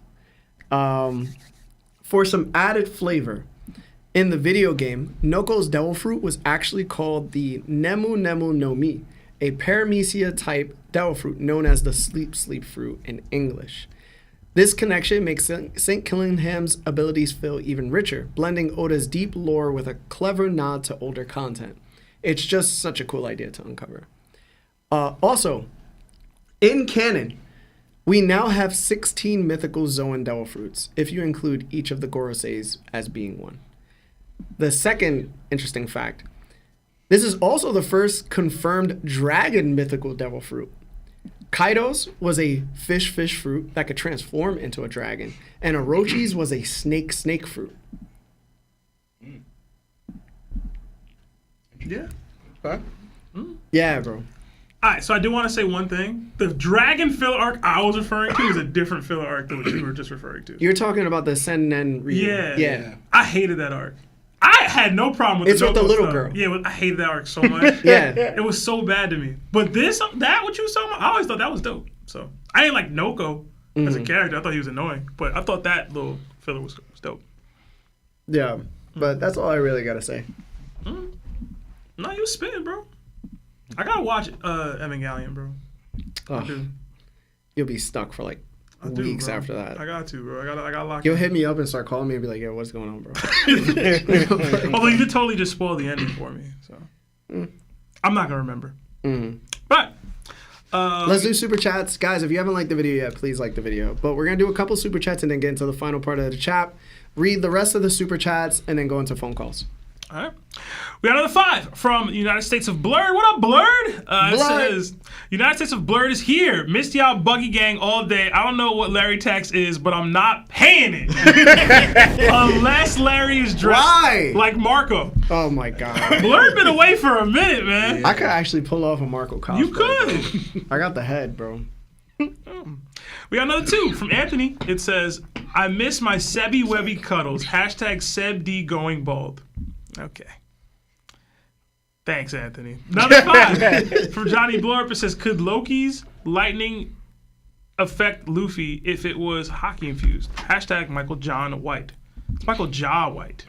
I don't think so. The hammer would hurt him, but I want to say yes. Right? I feel like the Haki would hurt him, not the lightning. But the Haki, the purpose of Haki is to allow you to bypass the properties of the fruit. So it's like if I'm infusing Haki into the attack, you know what I'm saying? But like, shouldn't it shouldn't it negate the normal effect that your devil fruit would have on this? But is the Haki going on the lightning or is the Haki going on the hammer? Yeah. That's what I'm trying to think. Because the main thing is a conductive, right? Yeah. The Haki's not gonna make rubber conductive. It's gonna make it in a way that it can hurt it. Hey man, Haki gonna do what it do. We did get another 2 from Dumb Society. It says losing the package is crazy. How could you? Hey, it's not lost. It could potentially be stolen, but that's very unlikely. It's not 0%, but it's less than like 3%. You know what I'm saying? Hey, we'll spit that out. We got another 5 from Kirby. Way out of pocket. Next week, Society, next week. Shout out to Life with Anime. Yes, the crossover pod was peak fire. I was wondering, what's the weakest version of Naruto Luffy could be? Pre-time skip? Y'all know how I feel. The weakest Larry will tell you I'm ignorant, which is fair. Yeah, So it's Luffy pre-time skip, right? So, like, how He said pre-time? weakest version of Naruto that Luffy could be. He said pre-time skip, no? Yeah, but it's not Luffy pre-time skip. It's saying Naruto pre-time skip. Oh. I think, or maybe I'm tripping. You're talking about Luffy? Because if you're talking about Luffy now, then are you serious? I feel like disrespectful to man. Luffy. Listen, he man. is. Listen, man. There's no chance in hell that pre-skip Naruto could handle any version of Luffy, in my opinion. same. But, again, I can't speak to Baryon mode and like where he's at the end of the series. I can't. I can only speak up to just after the 5 Kage meeting thing. So Naruto didn't peak yet. No, a little after that. I don't get the pre-time skip parentheses joint. Yeah. That really confuses everything. Naruto's not even that durable, in all honesty. You let That's not true. Larry tell it, man. We're not gonna get into it. You let Larry tell it, Just man. keep going, bro. We're not Another gonna get into 5 from Dopey. It says, everybody, Lord Larry is back. Everybody Oh my gives God. up your money or you got nothing better to do. Hashtag Lord Larry. Hashtag Larry Tax. Don't get your bones broken. That was Dopey's 20th super chat. So thank you. I wonder how many of them featured the Larry Tax. Another 10 from T Money. It says, hey y'all, glad to catch another live. If y'all could be one straw hat for a day, who are y'all being and what are y'all doing? Much love. Hashtag Larry Tax. Hashtag Seb the GOAT. So it's like, wait, hold on. Is it like Straw Hat in our world? Like, you know what I'm saying? We're Straw Hat for a day, but in our world. Like, we're going to make use of it in our world. Because I know it right now. I feel like the answer is Luffy, period. To be honest with you. I'm going to be Frankie. If it's in our world, I'm building you my dream house. Frankie skills? On what land, bro? We have, like, dude, we have, I'm not going to bring up where we at. We have acres. You know what I'm saying? All right. Don't flex on him now. Actually, I'm not. I'm just trying to see where we at. I'm gonna be Luffy though. If I could transfer their skills to my day to day, I would pick Sanji just so I can learn how to cook that well. But I'll probably be Chopper. I'm trying to drug everybody. wow, wow. That's you're not helping the allegations against you with the whole. You wild, bro. Lon, you have one? Yeah, but going on since I don't know what world, but honestly, it'd be between actually Luffy, Frankie, or Brook. The musician part I always thought was pretty dope. Learn how to play any instrument. I thought that'd be pretty dope. Be like a master class violinist for like one day. Yeah, or Guitar, yeah. yeah. You gonna play the triangle? You get it? Because Brooke was in the Bermuda Triangle. Yeah. Oh man, that was good.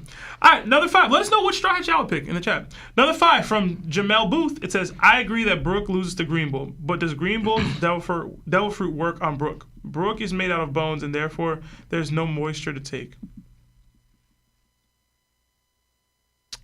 That one specific element might not work, but like in general, he can still grow a tree and crush Brooke with it. You know, it's like it's other things he can do with the fruit will still work on Brooke. And also, Oda be playing weird with that because I still fell back on Punk Hazard. There's no way Brooke should have been knocked out from the sleeping gas because he has no way to intake that sleeping gas. But apparently, Brooke laid out. Either he was pretending because Brooke did wake up before everybody, but I couldn't tell if he got knocked out or just woke up faster. He drinks and eats. Yeah. I know. That's what I'm trying to say.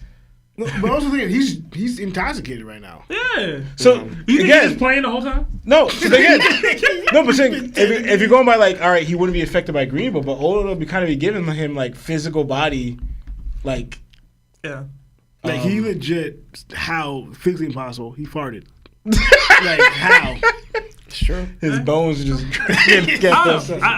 I don't know. Another 10 Canadian from DDASB, but no super chat Oh man, attached. you gotta send something. That was his their Yeah. first super chat. So next time, let us know your thoughts. But yeah, thank you. Thank you. Another 20 from Matthias. It says prime age is usually 40s and 50s in One Piece. Momo wasn't aged to 28 because he should be, but because he'll never reach his prime. He'll likely die soon. Killed by Blackbeard, who'll take his fruit, giving Luffy even more reason to hate him. That'd be crazy. I absolutely hate this. I'm not gonna lie. For a couple reasons. One, I'm pretty sure they went on to say in the future Momo becomes a great shogun of Wano. Yeah. So that would entail that he lived to be able to do that over some time. 2, Luffy's already fought this devil fruit in an antagonist in Kaido Yeah. in one of his most epic fights ever. To see him do it again versus Blackbeard, it doesn't ride with me. Yeah. And 3, I don't think we gain anything from killing Momo. That we can't gain from Oda killing another character, namely like a Shanks, a Garp, a Rayleigh, etc. Where we're not impacting. Like, what do we do all that on Wano for if Momo's just gonna get packed up by a Blackbeard? Yeah. So, I'm sorry I'm so aggressive about it, but I really every bit of that I hated. I'm not gonna lie. Yeah. But Yeah, let's continue. all right. Number 2 from Red Shambles. It says, "Getting so close to the big 200. Much love, Nakama." Yeah, 100. we're pretty close. Thank you. Let's stop the super chats real quick. We'll finish the final piece of the chapter, and then after the chapter, we will read every other single super chat after that and answer them. And then if we have enough time, we will go through the Discord phone calls. Yep. All right. So let's do it. All right. The final part of the chapter takes us back to the underworld, where tension fills the air. Loki and Hadruden are locked in a heated argument. There's no way you could stop them, Loki sneers. You can't even lift Ragnar. Gerd, her voice filled with concern, hopes no one gets hurt in the Sunworld. They will, Loki replies coldly. So, you need to make a choice. Will you remove my final cuff and set me free? Sanji wants to know who this guy is, and Luffy explains that he's hurt, and Luffy just wanted to help him. Suddenly, Loki's voice booms. Or will you choose death? His grin widens menacingly. I'll keep taking lives until you answer me. Hadruden pleads for Loki to wait, but Loki's grin only grows. Don't falter, Zoro warns Hadruden. Well, Luffy sighs. I guess I'll just have to stop him. That was the deal, Hadruden mutters. Wait, Hadruden warns. Don't get too close, you'll be electrocuted. Loki grabs his massive hammer, lightning crackling around him as he prepares to strike. Stop, Gerd shouts desperately. You'll hurt the children. What about the younglings? Yo, I can't, man. Even the children. Take it easy on him, Zoro tells Luffy. He's already hurt bad. Luffy readies his attack, but before he can strike, Loki stumbles forward and collapses face first into the ground. Everyone freezes in shock. He really was at death's door, Zoro mutters. He bet everything on one last gamble, hoping he could make it somewhere hidden before his body gave out. He lost too much blood. Zoro turns to Luffy. It's up to you now. Luffy, frustrated, declares that he still has unfinished business with Loki, but for now, his condition takes priority.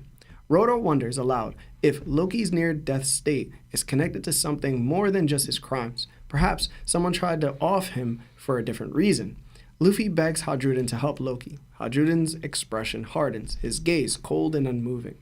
It'll take months for Loki to recover, Gerd says, and if they find him in the village, they'll execute him. The Straw Hats question why the villagers hate him so much, and the Giants bitterly reply because he's a irredeemable scumbag. Luffy then notices Loki's horns, real ones, and sits on them curiously. He's told those horns are tied to his ancient giant blood, inherited from his father, King Harold. Hadruden stares quietly at Loki, memories swirling in his mind. He recalls King Harold's words, how their father told them, "You are both my sons, and I love you both. I want you to work together to guide Elbaf when I'm gone." In another flashback, Loki mercilessly beats Hadruden down. "I can't believe you're my big brother," Loki smiles. "So weak." Loki mocked Hadruden's mother, sneering about her being a commoner with filthy blood. Blood that, as Loki put it, taints his veins. Back in the present, Hadruden grips his axe tightly, stepping forward with murderous intent. "I'll never forgive you," Hadruden growls. "You insulted my mother, and you murdered our father." "Go on," Loki whispers, his voice weak but sharp. "Do it, you sad little berserker. Or maybe instead of chasing your petty personal revenge, you should take a look at the woods around us. They all say I killed our father, with pure murder in my heart." Loki's voice darkens, but you don't really believe that, do you? So, we'll start out with Law. What did you think of this ending? So these guys can't. Twins, They bro. twins, bro. They twins so stay making hard. so much noise. For some reason, I don't know. My throat's been like this all day. I don't know, just here. It's weird. Just when I got here. Anyway, It's true. anyway, I'm saying, man. It literally said Marv under the weather. Don't go near him. I don't think it's that though. All right. We'll see. I think I just need water. In all honesty. Anyway, right. Getting to where I was. Yeah. So Loki's anyway. I guess you want to call it big bluff in a way. For some reason, I didn't read it fully as a bluff. I understand why it said that, as in like he's just trying to make a bunch of noise as he can, kind of scare them into like freeing him, right? But I said this in the podcast before of why it's complicated with Loki, as we could kind of where we're kind of getting. First I want to just add, like I'm not saying this is proof that the hammer may not be an ability. I'm not saying it's true because I don't know how that works. Because I don't know, if you are still C-cone stuff, like handcuffed, because his leg is, yeah, your hammer is not, but you're still accessing it, right? So I want to know if it affects it to that way. Like, all right, I'm C-stoned, so I can't even use the weapon that is an ability-wise because I'm C-stoned, but he's still using it. I like to believe that the hammer is not. It has that ability on its own. It's able to do it. That it's not, ability or devil fruit ridden. Loki's gonna have it because if he does, he'll be the first one to have himself a fruit and his weapon a fruit. But I think the hammer itself does that. I don't think it's an ability. And I'm talking to like if he's C-stone and he's still doing it, is that evident that the hammer is not, or does it like trickle down to your ability to the weapon as well? We don't know yet. We don't know how strong, I guess, the contact between C-stone and that works. But I like to believe that his hammer is not an ability or an ability or whatever consumed by ability. It's like the hammer itself, right? But going back to the bluff thing, right? And it made me laugh that you guys can't even lift Ragnar. Well, of course, like it's bigger than them, right? But going into this, when I go into before, like the whole thing going back and forth where we get into like with Loki is that. Is he a bad dude or whatever? And now people say, oh, this proves that he's not a bad dude because he was just bluffing, whatever. And I said this in the podcast before. What I believe it is, I don't know if you guys remember this, I compared Loki similar to Usopp, but like in a different way, right? Usopp, the whole boy who cried wolf aspect, where he kept lying, saying that their pirates are coming, whatever. And then when they actually came, no one believed him, right? Mm-hmm. What we get evidence is that Loki was kind of already a jerk since the beginning. Hence, we see him as little kids. He's coming at Hadruden for his mother, saying that she has filthy blood in her. And it was probably, I'm not going to knock him for like beating up his brother because I think that was more like training in the combat and he just overpowered him, whatever, right? But the fact that he was down talking to him and then all the other stories we hear about Loki, about he terrorized Elbaf, right? He was marching on them doing pranks, and to the point where even to his character, they said even when he seemed like he was saying something good, it turned out he was kind of lying about it. Right? So I kind of feel like he already built up, similar to Usopp, this way where people believed about you that you're a liar or that you're a horrible person. So now when it came down to the passing of your father, right? And in this situation, we don't know the full details, but it looks like Loki may have did it, whatever. And it could have been like something happened, and for all we know, it could have been like his father told him, Loki, eat the fruit because, the Holy Knights are after it, So he ate it, and then they come in. The Holy Knights disappeared because they could freaking summon and teleport other place, right? Loki ate the fruit, and then now he ate the fruit and they see the father passing, and they're like, you killed our king, And he's like, no, I didn't. And they all attacked him, and he like, defended himself, right? We don't know. But then the main point I was getting at is that the horrors that you kind of already believe about Loki because of what he's already presented to you. Same with Usopp. He's already a liar. Why would we believe him now? He's been lying about pirates. But Loki, when he's actually telling the truth, that I didn't take out my father, who would believe you because you kind of showed this about you already. Like, you've been a jerk. You've been terrorizing us for years. You've been kind of, like, out for yourself, So now when it came down to real, like, no, I was actually with my father defending him. No one believes you. And now, in this situation here, he's mentioned how Drew, you don't believe them. Like, the whole... I kind of like the way the other translation worded it a little better. Yeah. You're not... Because Loki says, you're not one of them, are you? Like, he kind of, like, couldn't believe... I didn't believe you would be, like, one of them. That they believe all that stuff that I would actually take out our father. Like them. This one's worded a little differently, right? So that whole aspect where I believe is true with Loki, right? That he's kind of like, because even though too, like, all right, you wanted to get free, but like, look at the actions you chose to be free. I'm willing to burn down Elbaf, threaten the lives of children, threaten the lives of everyone here just to get free. You know, kind of showing what he takes to get his goal. You know, regardless of whatever, but he still has somewhat of family ties. Where like, nah, I still want to take out my father though. But you didn't let them believe that. You didn't believe I would do whatever I want or whatever it means necessary to achieve what I want. You know, so I believe it shows a different side of Loki here, and yeah. So I actually don't really have a lot here. So mostly on this Loki's breakdown in character, but I wanted to open up more discussion. So I'll end my turn here. All right, Lionel. You trying so hard, bro. I know. Sorry.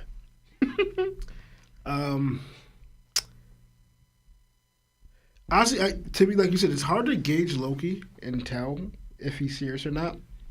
Because again, like we brought up his characteristics, like both of them have to be true at some extent. Like Julian's saying that Loki, like tricked him and he caused disaster to a degree. And again, you probably think of the whole Odin thing. Some of it did happen with whole Odin's story, but not all of it was actually true. Loki's probably the same way, but the fact is Loki is also, like, I don't think Odin is a jerk like that. Or he could have been, like, he had his own, I can't say, because, for instance, that moment where, when you saw something happen, I don't know if he was laughing during that moment, because that's terrible. But you saw a point that something happened, disaster happened, but Loki was actually laughing. Like, he was laughing when it happened during the flashback they showed Loki. Showing, like, and even right now, he's, in the flashback that Julian remembered, he's attacking him through training, or it could be whatever. He's laughing and looking down on him and insulting him while he's doing it. So, like, so some of it's probably true, and this is mostly that's what Loki said to Julian, you let your emotions of what you viewed in me, and pretty much no matter what I did. Now, because again, since you grew up with Loki, you know his personality. Mm. So all the stuff you saw him do, like, or you misunderstood and how he treated you, you think, yeah, Loki would be the type of person who would do this. Not really factoring in who he is actually as a person. So I was thinking of, like, I don't know if Julian was there for all of them. And that goes into, again, going back the whole picture, the whole story. Some of it I do believe is true. Loki is a trickster. He did certain things, whether to harm Elbaf or not. Because we see it right now. Elbaf or not. We see it right now. To me, I feel like, I don't think his intention was to hurt, probably thinks his intention wasn't fully hurt the kids. Because granted, the kids weren't supposed to be there in the first place. The kids happened to be walking in the direction of the fire he's making. Granted, the other villagers are attacking, but his reaction was mostly, they're going to let me go because they're going to focus on protecting Elbaf. Whether he's using this as an action, like it's one of those things where you're not really trying to hurt the woman, but you take the woman hostage so you can get out of there. But your whole intention was technically not really going to hurt him. Why I gotta be a woman, man? Or somebody, shut up. You get what I mean? Like something like that. But regardless of it, he's showing that even if that did happen, he's going to have casualties happen in it regardless. Because then it's like, for instance, the person who took the hostage, the gun could be empty, or you're not planning on shooting it, whatever.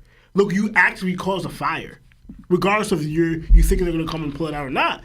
People are still getting hurt by that. You're still causing damage. Mm-hmm. So that's what's showing with Harvard Loki. Like, do you actually like you don't? I don't know how you feel about Elbaf, but you're not a person to kill your father, but you're also showing that you're willing to damage your own home to achieve what? We don't know if he actually wanted the fruit or not. They never stated that if he actually wanted the fruit. Loki never said that. I don't know. I could be wrong, but Loki said that he wanted the fruit. That was his. Like that was his birthright. That's his power, and that's his. I know he says he has it, whatever, but did he actually say he wanted it? Because the whole circumstances of that happening, it could have been like what Lauren said. Pretty much for the enemy not to have it, Loki, you eat this fruit. Mm. That could have been it. They never said that Loki was going after the fruit intentionally. And pretty much my father got in the way. I took him out because I wanted it. But now with Loki saying I didn't take out my father, that changes things already. But again, I don't know what Loki's ambition are. But to me, it could be like the only person he really cared for could be his parents. his father he really respected, and maybe his mother, but everybody else, you're not on my level. Like it could have been a weird like a Gorosei State member type attitude. Like we're this, everybody else is beneath us, so I don't care who you. Like Doflamingo actually. Doflamingo's like I only care about my mother and father. When my father betrayed me, I'm taking you out and on my mom. Like you get me. So Doflamingo only showed that he cared about his family. Loki could be the same way, but now he sees, Hajulin, you're not one of us, you're tainted blood. You should be like us, but you're not. So he's looking down. He could just be looking down on the rest of Elbaf. Doesn't really view him as technically family. And that kind of goes into the Hanel thing as well. How Hanel was willing to destroy his whole town because he didn't like them. So I don't again, Loki's like to me. Loki just his story and his personality is like too much down into other characters. I want to know like what's really him or not, because again we're hearing one side of the story but not the whole side. Mm-hmm. So just again it's hard to read Loki, and that's why the same with Luffy. Like it's hard to read, but to me Luffy's getting a sense of there's something more, and that's why Luffy wants to free him.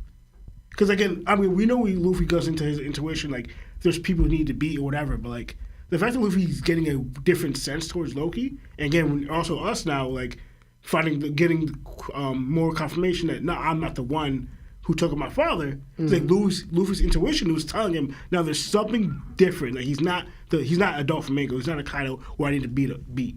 There's something more depth towards his character, and Luffy wants to know. Besides, him wanting to know about Shanks. But that's what I'm going to leave it there. All right, Seb. I have a couple things. Sabatoni.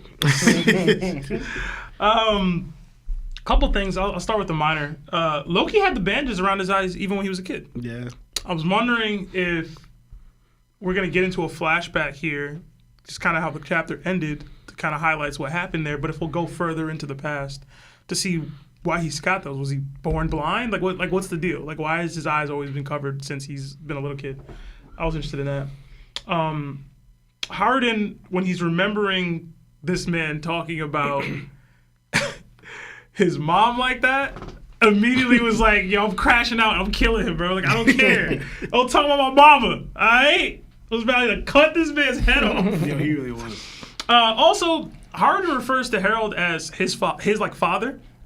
Loki refers to him as their dad, which I think it could just be a plot of Loki trying to playing up into like, yo, I'm still your brother. Like, you know what I mean? To basically everything you guys have been talking about. But I think that it ties into how he's manipulative. Like, in this moment, you're about to kill me. Yo, I'm still your brother. Like, I need you to understand that. Even if you have however you feel about me, I'm still your brother. That's still our father. It's not your dad. I didn't kill your dad in the way that you're trying to say that I did. The bigotry displayed by Loki is interesting to me because it shows that he is a flawed character. I know he was young at that time or whatever. But, like, in general, Luffy's always been this really great, and we talked about it before, Lana just brought it up even now, he's a great judge of character. Like, even if it's not immediately shown, like, Luffy can tell whether somebody's a decent person or not, for the most part. Yeah. He's been tricked by people, whatever, but for the most part, when it's important, he gets it right 9 times out of 10, probably 10 times out of 10, honestly. So he's got it right, seemingly, with Loki, but Loki still takes joy in doing douchebag things. Like, he still is based off of Loki, the god of mischief, from Norse mythology. So we've seen his upbringing, how he's been. We don't know what the truth is behind all those situations and those moments, but he was seen laughing. He was seen enjoying the violence, enjoying the torment, enjoying the hardships of other people. And even now, we're seeing him being displayed as this dude who might even just be racist against his brother. So it's like a lot of the negative connotations that go with the type of character Loki can be are still there, even to this day. So I know a lot of people, I got into this huge debate with Broker about Luffy never having to deal with his actual flaws. Could this be one? And I thought we brought up in the past on this pod, like, could he be getting the character part of Loki wrong? Remains to be seen. I still think Loki's going to be a decent guy at the end of the day here. And this chapter kind of leads into that. I do think people hit me up on Discord like, oh, you were right about Harold. It's too early for that. Yeah. We don't know. Loki said one relatively vague comment. I'm not counting the W until it's there. All right? That's how you look foolish. You know what I'm saying? But I do think this chapter does lead into that thinking, though, that something's up with Harold potentially. But Loki said wasn't even that extreme to say that, but it does lead to it a little bit. In general, as far as the interactions go, I thought, one, I don't know if y'all noticed, but the Straw Hats are in the triangle offense. Like the Monster Trio, they're in the triangle, like positioned to deal with Loki if anything happens in both scenarios. So right here it's the triangle, and right here it's the triangle. I thought it was dope. Loki bluffing, but like the whole time not really having anything. I believed him. I fully thought he was ready to go. I didn't anticipate this. This was a surprise for me. I thought they were gonna have to do something about it. I did really enjoy Luffy talking to Hazrudin, telling him like, "Yo, I want your help. Like, please help him," because we forget sometimes Hazrudin's still technically a pirate captain under Luffy, and he's the prince or whatever of this island. So Luffy does have to in some way ask for his help in respect. Like, yo, this is your situation to deal with. I have my own dealings with this man that I've agreed to do. I'm asking you to help. Hazrudin has all types of reservations against Loki. He still decided to help him out of respect for Luffy because who he views Luffy as his superior, as his boss and everything. I love that moment. I know it's subtle, like most people probably don't see that, but that is like it shows the reason why Luffy's a great captain and the reason why these people are willing to follow him. Because Luffy could have been like, "Yo, I'm your boss, do this." He's still asking Hazrudin for the assistance with Loki. So I thought that was great. It emulates who Luffy is. It's gonna take months thing that she said. I was real interested in that because typically, I know we get into how long it takes people to recover sometimes on this pod even. Months is a long time in One Piece. Yeah. Like, I know he's huge, but months is a long time. I don't envision we're gonna be on Elbaf 4 months. So does that mean we're not gonna see Loki at full strength for the rest of this arc at any point, regardless of what goes down? Or does this mean like Chopper's gonna have to do something? Like what does this mean for him? Will he survive? Will him being in this weakened state be the reason he doesn't survive Elbaf? When I saw months, I was like, yo, months? Yeah, I thought the same thing. Maybe it's gonna be a way to hype him up, or maybe it's a way. Remember with Thor when he held the axe or the hammer, he would get revived or whatever. Maybe we can have some of that too, but in general, like months is kind of crazy. But beyond that, I'm excited. I honestly do think we could get into a flashback right after this, just based off how Loki's talking, because clearly there's some unresolved issues between these dudes. And I know people pointed it out to me on Discord and on Twitter, I think, that Loki has a mace. Yeah. Similar to Kaido. I forgot to add that. Yeah, that's what. I know the Ragnar is just too big for him at that point in time. So I didn't want to point out he didn't always have Ragnar, apparently. Or even something that resembled it. If he was wielding Ragnar at that age, bro. He don't even got a hammer that resembles it. You know what I'm saying? He got a whole other weapon. Maybe he went off the island to get Ragnar. I'm just saying. Anyway. Do you think that's Kaido's mace? I don't know about all that. He is older than Kaido. Is he? He's Big Mom's age. No. He's in his he's 60 something. Yeah, he's older. Either way, he's older than 62, Kaido. yeah, 62. He is older than Kaido. Yeah. Damn, you trying to get with Big Mom daughter, man? Anyway, it's kind of crazy. Yo, why? Yo, Loki got a weird case, man. Anyway, that's about all I had for that. So I'll pass it to Larry. You know, I don't share the same concepts as mostly everybody. I've said this from the get. Loki didn't murk Harold. I do not believe that this is any indication that Loki has been trying to do anything in his power to destroy Elbaf in some way. I really believe the reason why he ended up hitting that tree was not only to release himself, because he feels like he's the only person that could take on the Holy Knights, but it was also to warn the entire island to be on guard, because he couldn't just straight out say that these Holy Knights were there, right? He needs the whole entire island to take them on. He probably knows what they're capable of doing based on like the 8 years he was out at sea, and he definitely was reached out probably by the world government to join them, because they currently want him to be a celestial dragon now.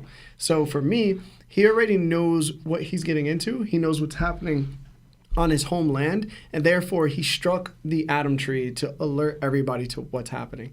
He probably knew that they were celebrating as well. To get them out of that mode and from drinking, you need to place their homeland in danger. And what do? They all go on high alert. Now, it's much harder for the Holy Knights to interact and do whatever they got to do without running into some of these giants, cautiously going around being like, yo, we got to take out this fire. So they're bound to get caught easier. That's my opinion on the Loki matter. As for King Harold himself, I don't know how you could see these panels and say to yourself, this just adds more to King Harold betraying Elbaf at any point. The man literally says, "You are my sons and I love you both," clearly indicating he has love for his sons. Therefore, he will not bring harm to them, especially if they're living in Elbaf. I want you to work together to support Elbaf after I'm gone. So if King Harold already knew that his life was in danger, he already knew the danger would come, and it would be up to his two sons who come from him in order to work together to make Elbaf as great and protected as it should be. It should be how I left it, but probably even better. So if you say to yourself, this adds more credits because somehow King Harold is somehow this traitor, yada, yada, yada, that doesn't make sense.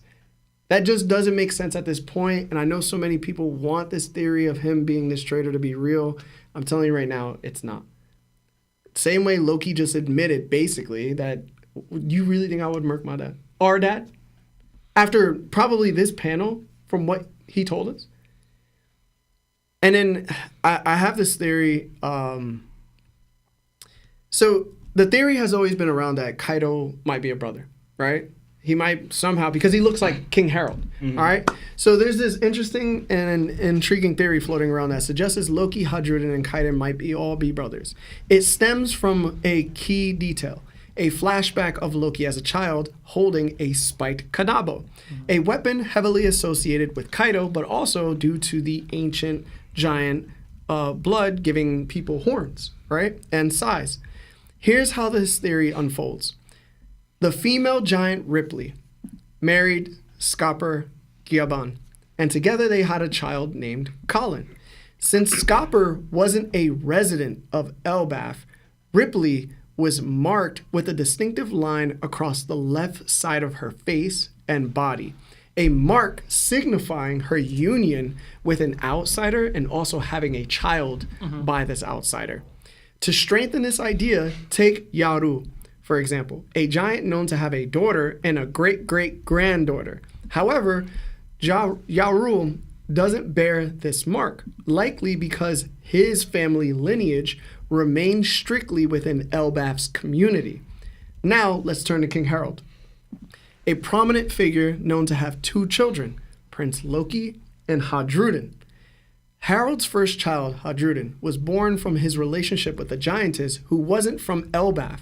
Because of Elbaf's negative views towards outsiders, Hadruden's mother couldn't become queen, and Hadruden himself was never recognized as a prince. Later, King Harold took an Elbaf-born giantess as his wife. With her, he fathered Loki, who, being born of Elbaf royalty, was recognized as a prince. But here's where things get interesting. King Harold has two distinct lines across his face. Since he didn't gain a second mark after marrying Loki's mother, where did it come from? The theory proposes this. Harold's first mark was earned when he had Hadruden with a non-Elbaf giantess. Years later, despite being married, Harold allegedly saw intimacy outside of his union once again, this time with yet another outsider. From that relationship, Kaido was born. Knowing Kaido would face the scorn and rejection as Hadruden, the same scorn and rejection as Hadruden, Harold chose to abandon him rather than bring him to Elbaf. Racked with guilt, Harold marked his face with a second line as a personal symbol of shame and regret. This would explain several things. Kaido's apparent ancient giant blood, evident from his massive sign and prominent horns. His weapon of choice, a spiked kanabo, just like the one young Loki wielded. One of Kaido's signature moves, 3 Worlds of Ragnarok could be a subtle nod to his connection to Elbaf's lore. Finally, the ages align as well. Hadruden is 81, Loki is 63, and Kaido was 59. The timeline fits perfectly, adding in even more credibility to this compelling theory. Could these 3 powerful figures, Hadruden, Loki, and Kaido, really be brothers? The clues are there, and the implications could be massive for the One Piece story. I like it, bro. I like it. I think once we kind of caught on to like, yo, Kaido might be that. I think we all were just in agreement. Yo, he definitely this dude. So, I like it because it implies that the youngest of these brothers is the strongest. You know what I'm saying? I love that for the theory. You know what I mean? As a youngest myself. it doesn't always translate to real life. I just enjoy that. Shout out to I Wise don't Life Joey know. point I that don't out. know if you can fully say that yet. Because Loki, technically going by that, Loki is most connected to the ancient giant's blood because his horns and how big he is. And Loki can still get stronger. He's only 63. They live a lot longer than. I mean, again, Kaido's not human, but like, do you think Kaido can live as long as the Yellow Giants? Probably not. No? Probably not, no. So I question Yeah, 'cause he's if half, but abilities. he's also I mean, no, older. because if ability, we kind of have in a way that One Piece, your ability can prolong your life, right? Brook, right? Or you whatever, you know. Maybe even in Marco's case, your ability can prolong your life, healing. If what Kaido's makeup being part Oni and part giant, and with a dragon, a mythical dragon. I guess mythical dragon, Mythical fish. mythical fist turning into a dragon ability. Those things could be life extenders, bro. So I wouldn't doubt that Kaido could live way longer than a normal person. Mm-hmm. You know, like what's going on here, what his makeup is. I really like the part of the theory about the marking your face to Yeah, I ain't to peeped show that until like you said that. reference to that. I see this was just a regular tattoo, like he got it. But now you're thinking of it, like when you mentioned Ripley, I'm like, yo, she does have one, like the same, like on the eye and that side of the face, like Hadruden. I'm gonna say, like Harold. So I was snap. Yeah, that was a good. That's a great pull, bro. Yeah, That's a great pull. So here's the thing, too. This is what I wanted to say. Loki probably has felt that he's never been King Harold's true son. He's always felt like there was some stipulation because he had to get with his mom in order to be,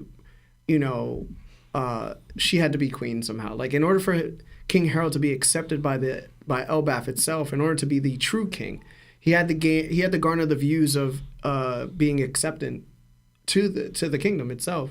And without a giantess at his side that was from Elbaf, he would probably never be accepted as to being that king. So for him, Loki was like a child that just needed to be born, right?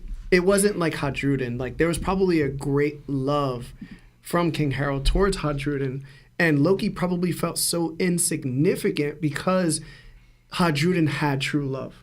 Meanwhile, he probably felt like he didn't. No, and that's kind of what the Loki story has been, even in the MCU, is that he never had Odin's true love because he necessarily wasn't the son that Odin wanted.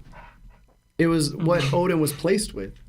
So it's like, okay, that kind of makes sense in a way, right? So like Loki lives the rest of his life wanting to beat down Hadruden and probably prove that he's better than him. And then he still has the blood of him. And now he's being accused of all these heinous acts. And it's most likely like, nah, like this is just a kid that just wanted the attention of his father and probably never truly got it.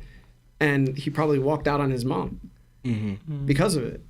So if the second line is true, if he did bore another son and then that son was of Kaido, then just holding Kaido away and showing that like Loki has to suffer the consequences of being King Harold's son.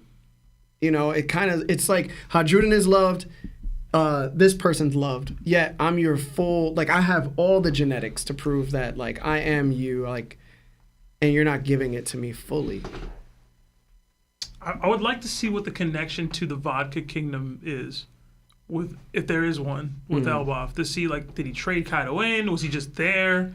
You know what I mean? Because I like it. Somebody posted in the chat, I think Prophet said that their heights are also divisible by 3 for Loki, Hajruden, and Kaido.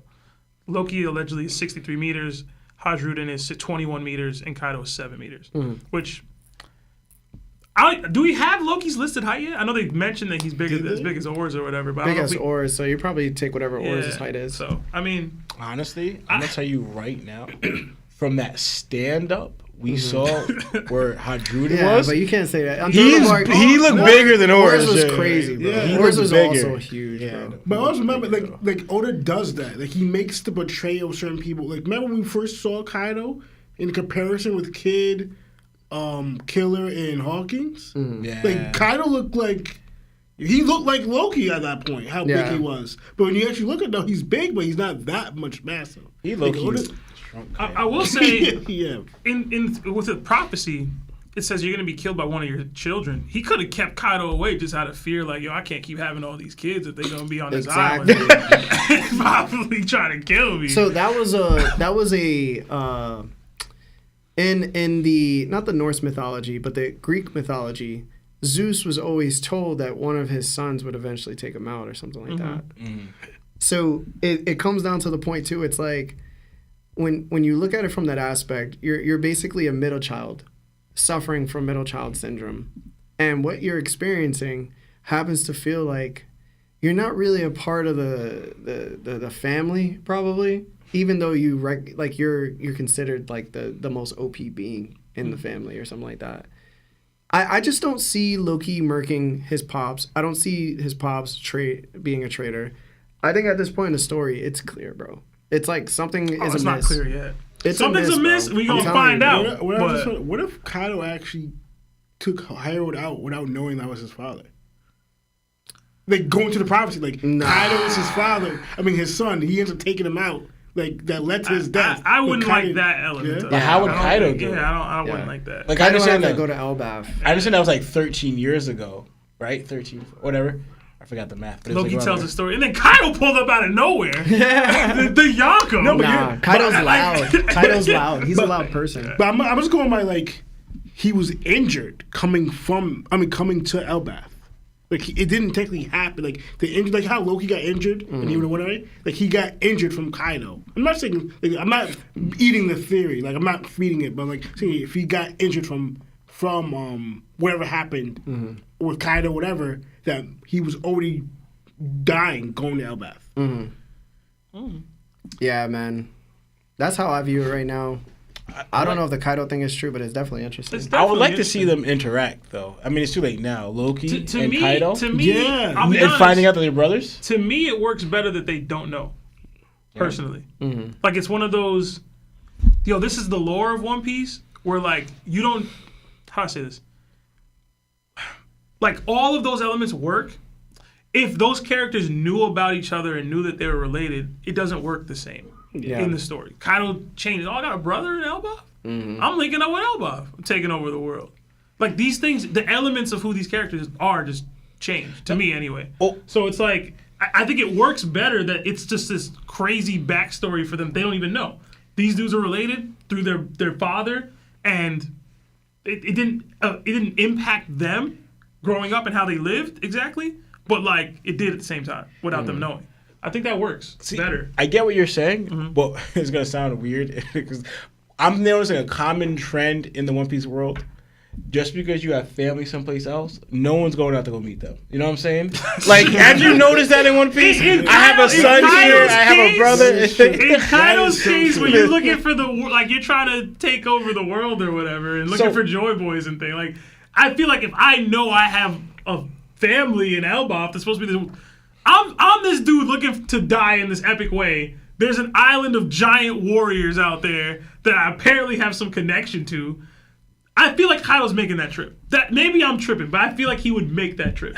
For even if it's not to see the family in any specific way. But that's like going off what we know of Kaido and his personality. Yeah. How'd you not go to Elbaf in the first place? Honestly, I think his business wise and what he was doing was so wrapped up with Wano and everything else that he didn't take the time to.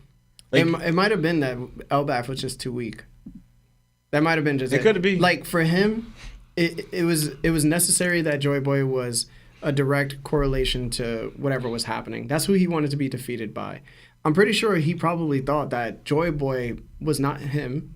He could have been him, but he wasn't him. Therefore, the Giants wouldn't follow him into the war against the world government, which he was he admired Whitebeard for doing. Yeah. And then it's like, well, if they're too weak, then why do I want to go there? Because they're not going to offer me the war that I need anyway. Yeah. So what's to gain from Elbaf besides resources? And then the one warrior that you thought might be worth a damn ended up just losing to Shanks anyway. And so I already believe I could beat Shanks. So it's like, why would I go to him? Yeah. But I don't know. I do think that them having a secret brotherly connection could be cool. Yeah. But that's more of an SBS thing than it is a needed story change to me. Yeah. Yeah. I just think like because to me they both kind of share similar ideologies, like Loki and Kaido. Mm-hmm. Even if them just like I believe they would clash a little bit, but just seeing how Loki, I feel like sorry I'm saying Loki. I feel like Kaido's the younger brother that Loki always wanted. You know what I'm saying? I was about to say that. If he met Kaido, he'd be like, why you couldn't be like this? Yeah. You said younger brother. But and also, Hard is the older brother. I know, I understand that. Because I say that because I feel like Loki is bothered that, going by his words, that Hadruda's older than him. Like, I should have been the firstborn. You know? Yeah. Listen, man, if it come out true, King Harold got 3 baby mamas, bro. Yo, yeah. Listen, bro. He's following Big Mom's footsteps. Hey, honestly. bro. Hey, man. I ain't mad. Yo, I put in the chat, are they brothers? And then I put Harold's a Rolling Stone, man. You know what I'm saying? Mm. But I like I was going by like, if Loki does have conquerors and Harold has conquerors, I just sort of like, already did the 3 again, but I just bad like, the first one, I don't get conquered. Yo, you know what's crazier? I'll add on to, I'll kangaroo pouch off of it. Yo, all right, so let's put it this way. King Harold has the conquerors. Loki has conquerors, right? Kaido has conquerors. If Kaido slept with Big Mom and then had Katakuri and Oven, that means Katakuri has conquerors. And Katakuri is the only other person in the Big Mom's family that has conquerors. So that means like his grandson has conquerors. King Harold's grandson would be Cat. Yeah. We have, I mean... Yo, that's another assumption of like that's Kaido's kids. Of course. Oven does look like him though. Yeah. Oven looked just like Harold. The thing is they're triplets. Yeah, Daifuku, Oven, and Katakuri. And I think an element of each of their faces. And there's 3. Yo, yeah. And there's 3. Hey man. Yo, honestly, that might be the strongest genetics and family line we see in One Piece. Honestly, if that's true.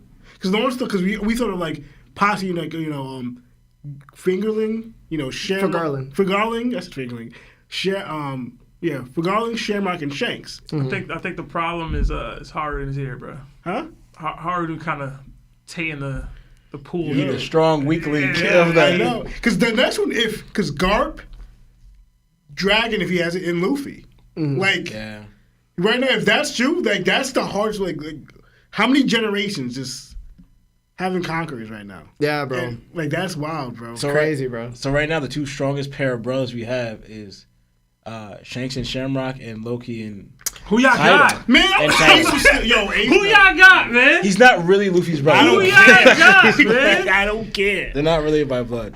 All right. Well, that's it for the chapter. We're going to do the rest of the super chats. Thank you so much, guys, for staying this whole time.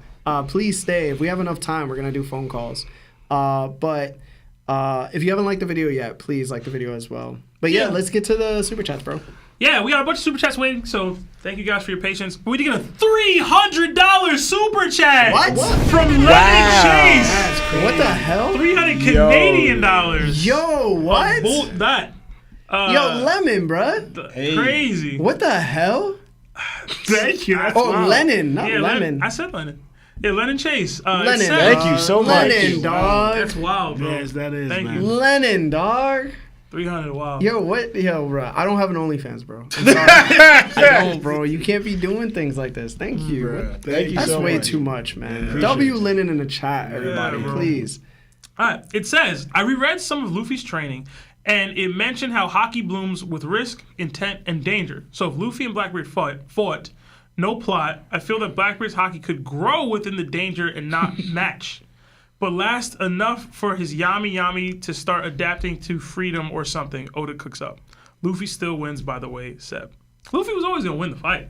It's just how the Devil Fruits will interact. I just want the fight to be dramatic. Yeah. I don't want Luffy laughing when he fights Blackbeard. That's me. Oh, he's definitely gonna be laughing, bro. Blackbeard gonna be laughing too. That's the thing. I don't want no laughing.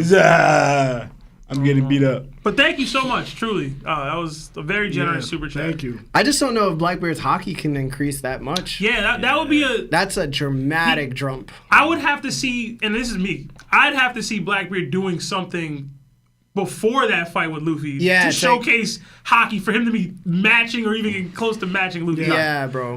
And that's coming from me, dog. Yeah, bro. To be honest with you, because he's not Ryo and he's not Advanced Conquerors Haki right now. If he just discovers he has Conquerors Haki, and then all of a sudden he can do Ryo, and then discovers he can do Future Sight, and then now he has 2 awakenings. That. He getting Luffy Wano power-ups. Nah, you getting Goku power-ups. You getting like the best, and I've never seen a person more plot-driven than that dude, bro. If that happened, how many times did that ever happen for the villain though? Never. As I say, I don't think I've ever seen that for a villain. In order for Blackbeard to get to that point, he got to get into like 2 top tier. He needs to fight somebody that's at the level of Kaido. Yeah. Like legit, like if he doesn't and he just fights somebody like Marco, I'm good, yo. And to me, the only time you've seen that where I wouldn't even call him necessarily a villain, it was more like the anti-hero, but getting power-ups like that. Garu? Was Garu in One Punch Man. Yeah. This dude was like selling like he was the main character. He was growing and adapting. No, he was He's the main character. He's the substitute main character. That's my favorite character of all time. The thing about One Punch Man, we don't got to stay too long on this, but the thing about One Punch Man is it's hard to make a story super compelling about a dude who can't face real hardship because he's just one-shotting everybody. So Garu fills the gaps of what a normal main character would go through and have to grow. But the thing is, Garu earned that. I'm not saying he did it. I'm just saying the difference. That's why. Like when you look at Garu, he went from bottom to like the top, and he earned it. Like you couldn't say to yourself in a mirror, Garu didn't earn that, Like that's crazy. He was going through it, bro. Hey man. Like a lot of times, like you legit thought, like, how is he gonna survive it? Every time, and he always adapted. And literally, like when he won, you were like, hell yeah, every time, that's my boy, bro. I got catch. That's my boy, bro. Yeah. Thank you, Lennon, bro. Seriously. Yeah, thank you. Way too much, but it's very appreciated. Thank you so much, man. Thank you so much. Yes, bro. Thank you. We got another 10 from Spencer Jones. It says, Roger laughed after reaching Laughdale because he saw the world government was right all along. Okay. He feigned sickness, left his baby mama, turned himself in, and thought to himself, what better did they have to do? Yeah, that's terrible, bro. That's terrible, bro.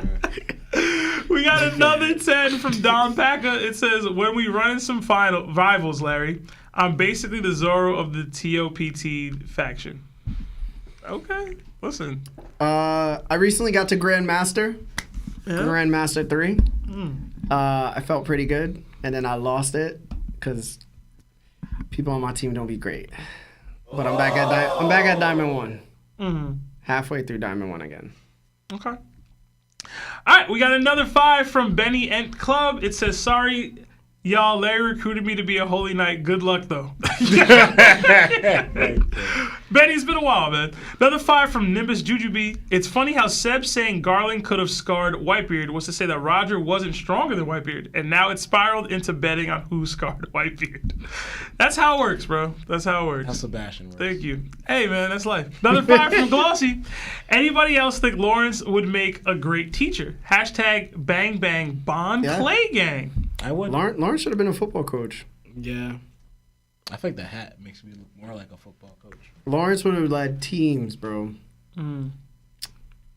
Granted, he won't get you any water while you're running. You have to finish your He'd probably be a really hard coach to be under, but like it would pay off. I only put myself under those conditions, man. Not others. Why have you never done it? Done what? To go into the coaching. Oh, I just don't have the time. Lawrence be lying. Yo, Lawrence be lying, bro. Hey, man. He really got the Somers mentality. That's wild. What? That's wild. He don't care about That's no crazy. kids, bro. That's wild. That's a wild leap. We got another 2. You could have did so much good in the community. Yeah. When my name. Oh, yeah, number 2 from IREP the 609. Larry, stop defending the world government. Impossible diff. Another 5 from Owen Loftus.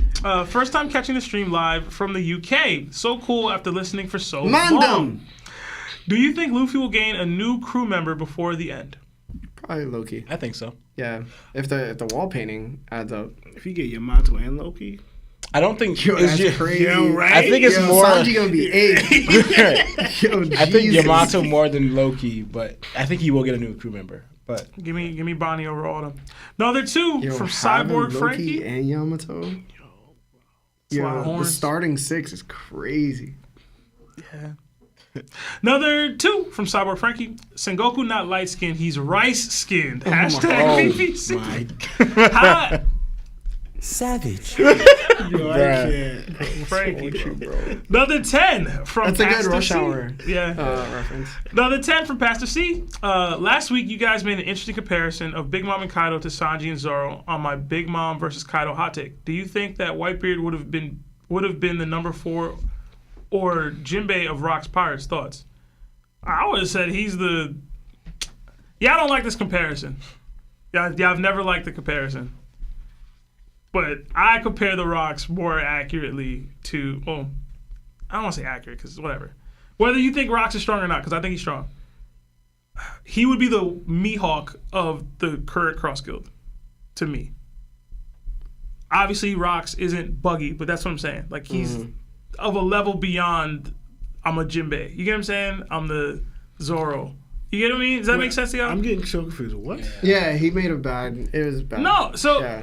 He's just trying to say he's the strength of the crew. Like, Whitebeard was the strength of the crew. He's stronger than the first mate of a crew would be. who? You know what I'm saying? Who, Whitebeard? Whitebeard on the Rocks Pirates. Oh, okay. Yeah. Like, that entity, to me, is Mihawk on Cross Guild kind of thing. Oh, no, okay, now that Yeah. makes, okay. All right, another 10 from Rono Ronan. It says, Larry saying the slaves have nothing else better to do was so wild. I honestly spit out my drink laughing. Hope your families are well. Those are 2 wild sayings to put out back to back. Y'all stay blessed and go like the stream, goats. Hashtag boys cooking. Thank you, Rono. Another 5 from Kirby. Mickey ass solution, but if Luffy imagines a horn that'll wake the kids up and emboldens it with Conqueror's Haki, would it work? Haki over Del Fruits. Hashtag Larry tax season. Like, so Luffy manifests as a horn to blow it to wake the kids up that are sleeping from Cunningham's ability? Is that what he's trying to say? Oh, it's going with my imagination versus sleeping or dreams because they both can It's a Yeah. If he definitely does a Conqueror's Haki blast, it should be able to knock them Yeah. out of the dream. Yeah. I think so. I agree. yeah. Using Conqueror's Haki to wake someone up, it'll be. He probably knocks him. reverse, He right? knocks him out for sure. Hey, It's like reverse. we saw the Gorosei do a Haki yell in a way. Like a Conqueror's Haki like yell, the boar. Mm-hmm. Luffy could mimic that on a horn that he manifested. Yeah, maybe. That'd be cool. Another 5 Canadian from Mookie. It says, Larry was wilding in the worst take stream. Remember, y'all, always make sure you have something else to do or Larry will come for you. Evil got nothing on Larry. You gonna be dealing with that one for a while, bro. Bro, that was so funny, bro. I don't know why I said that. Another 5. I think it was because Sebastian was getting me amped. I didn't even say anything. I don't even think I said anything. I don't know, bro. They gotta asked watch the that question video. I gotta if watch they that. could be these what was it? What was the word again? Unsung heroes. Unsung heroes, and you just went off, bro. And I was like, So I will admit that I think the most of us have it. The only one who's showing the least of it is Lionel. We kind of get into this troll, mainly you two, get into this troll phase where you guys are just trolling and you guys just go on a crazy rant or a crazy hold on. off the top The thing is, headcanon spin. Sebastian thing is- trolls everything. Yeah. No, It's mostly you. I'm saying that. Everything. You, it mostly the fits thing you is, and even I don't think Larry's, he's ever given one take that was serious. Ever. even Larry's Not one. unsung hero take. I think did it derive from the Roger, top worst take? Like I think it derived from that. Yeah. Yeah. Like even the take itself, while I disagreed with it, there was still merit to what Larry was saying. He just went off the rails. You know what I'm saying? Like his original thought process about like responsibility of you knowing and having to do something, etc. And like what the world government may have known back then, and be like, okay, we have to make sure this doesn't happen again. Like we've brought those elements up, those thought processes up before on this pod, and we've agreed, like even said, yo, it's possible that the world government back then weren't evil. They just got evil over time, whatever. Yeah. It just went down this crazy. All I said was, yo, if they use, all right, I said if they use, if people like Crocodile ended up gaining Uranus and uses it on another island, and then all of a sudden, the water levels rise 600 feet. And all of a sudden, the islands overall that you were living on as regular citizens are now dead because the world government decided to not suppress the information of the ancient weapons existing, led to basically all of humanity perishing. So I was like, yo, what would you rather have? The world government suppressing information and having slaves, or would you rather just perish underwater and not exist at all? So I was like, yo, what else you would have to do? What else are you going to do? What else they got to do? Listen, man. I was like, just be slaves, bro. Stop trying to defend it. Like, I need you to understand it's not going to work. This is it. This is what Larry is trying to say in a movie quote that I think everybody will know. Oh, my God. You either die the hero or you live long enough to see yourself become the villain, as Two-Face said in The Dark Knight. That's what he was trying to say about the world government. At least that's what I believed. Listen, man. Sometimes you gotta choose the lesser of two evils. Okay. Slavery is evil, but the world ending entirely, you just gonna have to deal with some slavery, bro. Like, I'm sorry. At least I get to live. Oh, man. This is like I can't. a straight attack to what Yamato. It's also Yamato was fighting with What's even Momo. worse? It's the opposite of other points Larry has made aggressively on the spot. It is. Like you're the Aaron Yeager guy. You need Luffy to come in. Like, yeah, You need Luffy to... You got to slay it! And do that. Oh man. Anyway. We got another 5 from Luffy Nick. Hey gang, if we take a break mid-arc to check on the rest of the world during Elbaf, like Egghead, who are we seeing first? My money is on Buggy. Who are we seeing first, or who we want to see first? Blackbeard. Yeah, I think Wait, say it. What was the question again? Who are you gonna see mid-arc once they swap from Elbaf? if we were to do a jump to the rest of the world, who are we seeing first? Oh. I think Blackbeard's a good one. Blackbeard, bro. I like we had a conversation about I think it's the Doflamingo recruitment potentially to a Holy Knight based off that Morge video. That could be a cool thing, but I don't know if that's pressing. So we got another 280 from Garbage D Fishman. Like or Seb gets his hairline back. Hey man. Hashtag Larry is taller. Yeah, he just hating on me, man. Larry is taller than me though, bud. Yeah, we took a picture at a wedding. Yeah. Sebastian was like, why are you taller than me? Yo, I never noticed it like that. I was like, yo, because I lean forward all the time. But if I stand up straight, then yeah. It seems significant. I'm telling you, that weight shrunk you, bro. Yeah, bro. Yeah, I keep saying I was trying to tell you that when you have more weight, you look taller. Yeah. Lionel said the opposite. What? Lionel sees things from like a different perspective. Yo, you looked up. Look, I randomly found this picture on my phone. I'm in the forefront though. Yeah, he's in the forefront. Okay. Larry taller than me, man. Yeah, you look like Blastoise in that picture, bro. Big man Blastoise, yeah. Big man Blastoise, Big man Blastoise. Another 2 from Young Lou. I liked you bigger, bro. I don't like this, bro. Skinny 7 is not it, dog. Skinny 7 ain't it? Nah, bro. I'm so disappointed. Okay. Yeah, I need you to be unhealthy again. Yeah, no, that's crazy. I really do. Your health, forget about it. Yo, nah. Listen, bro. What are you talking about, man? No, turn into like a workout. Get buff, Seth. Nah. Y'all would hate, but I'm gonna start doing 6 a.m. routine videos, and y'all gonna hate me, bro.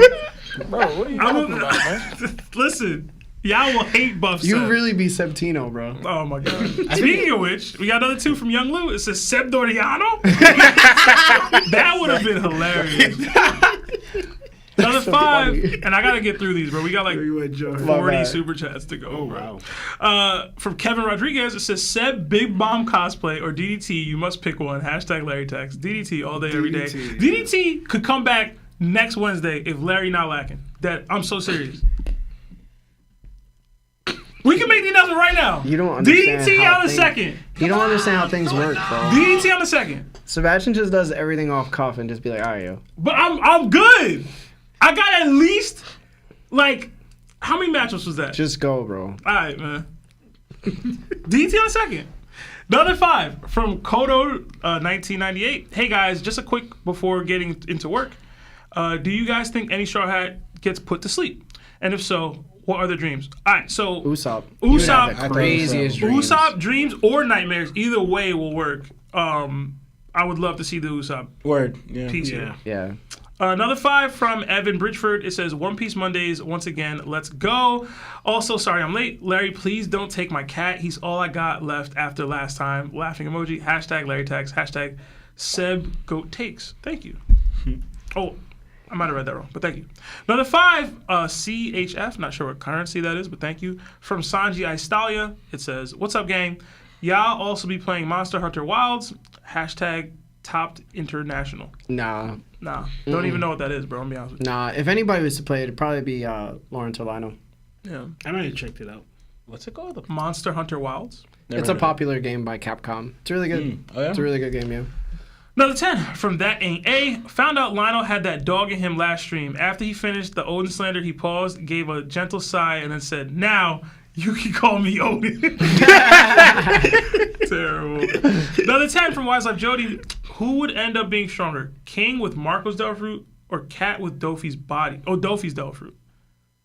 I think Cat would get the most out of the new Devil Fruit, plus his Conqueror's Haki being stronger than Dofi's would enhance hits AP even more. I would agree. Yeah. I would agree with that. I'll go Cat with Although- Dofi's Devil Fruit. Yeah. I'm trying to think how King with Mark was over. Now he's just regenerating instead of just not taking damage. Yeah, but then he takes damage, and at the end of the day, you just gotta get past his damage. Cat the Conqueror, I'll give it to Cat him. just has so much versatility at that point. Yeah, he's also the advanced observation. I'll give it to Cat.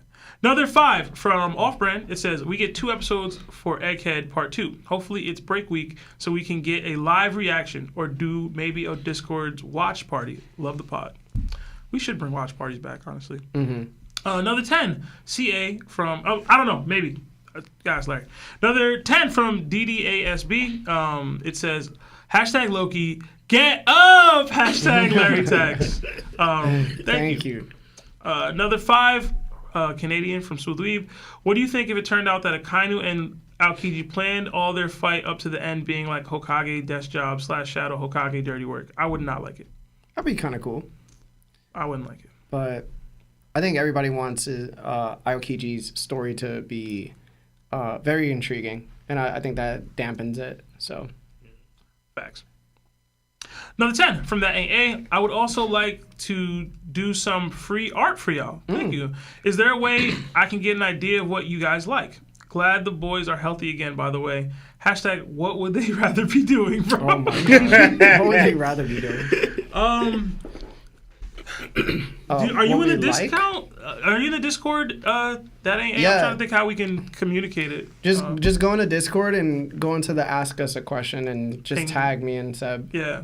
And- We can talk about what we Yeah, would like. because I don't know necessarily what you're trying to get out of us. Yeah. What we like, I like Latinas, dog. Like, I don't know what else to tell you. Yeah, man. I can't. Another 10 from Antonio Freeman. It says, if Loki is so comfy, do you think he got a Nika form?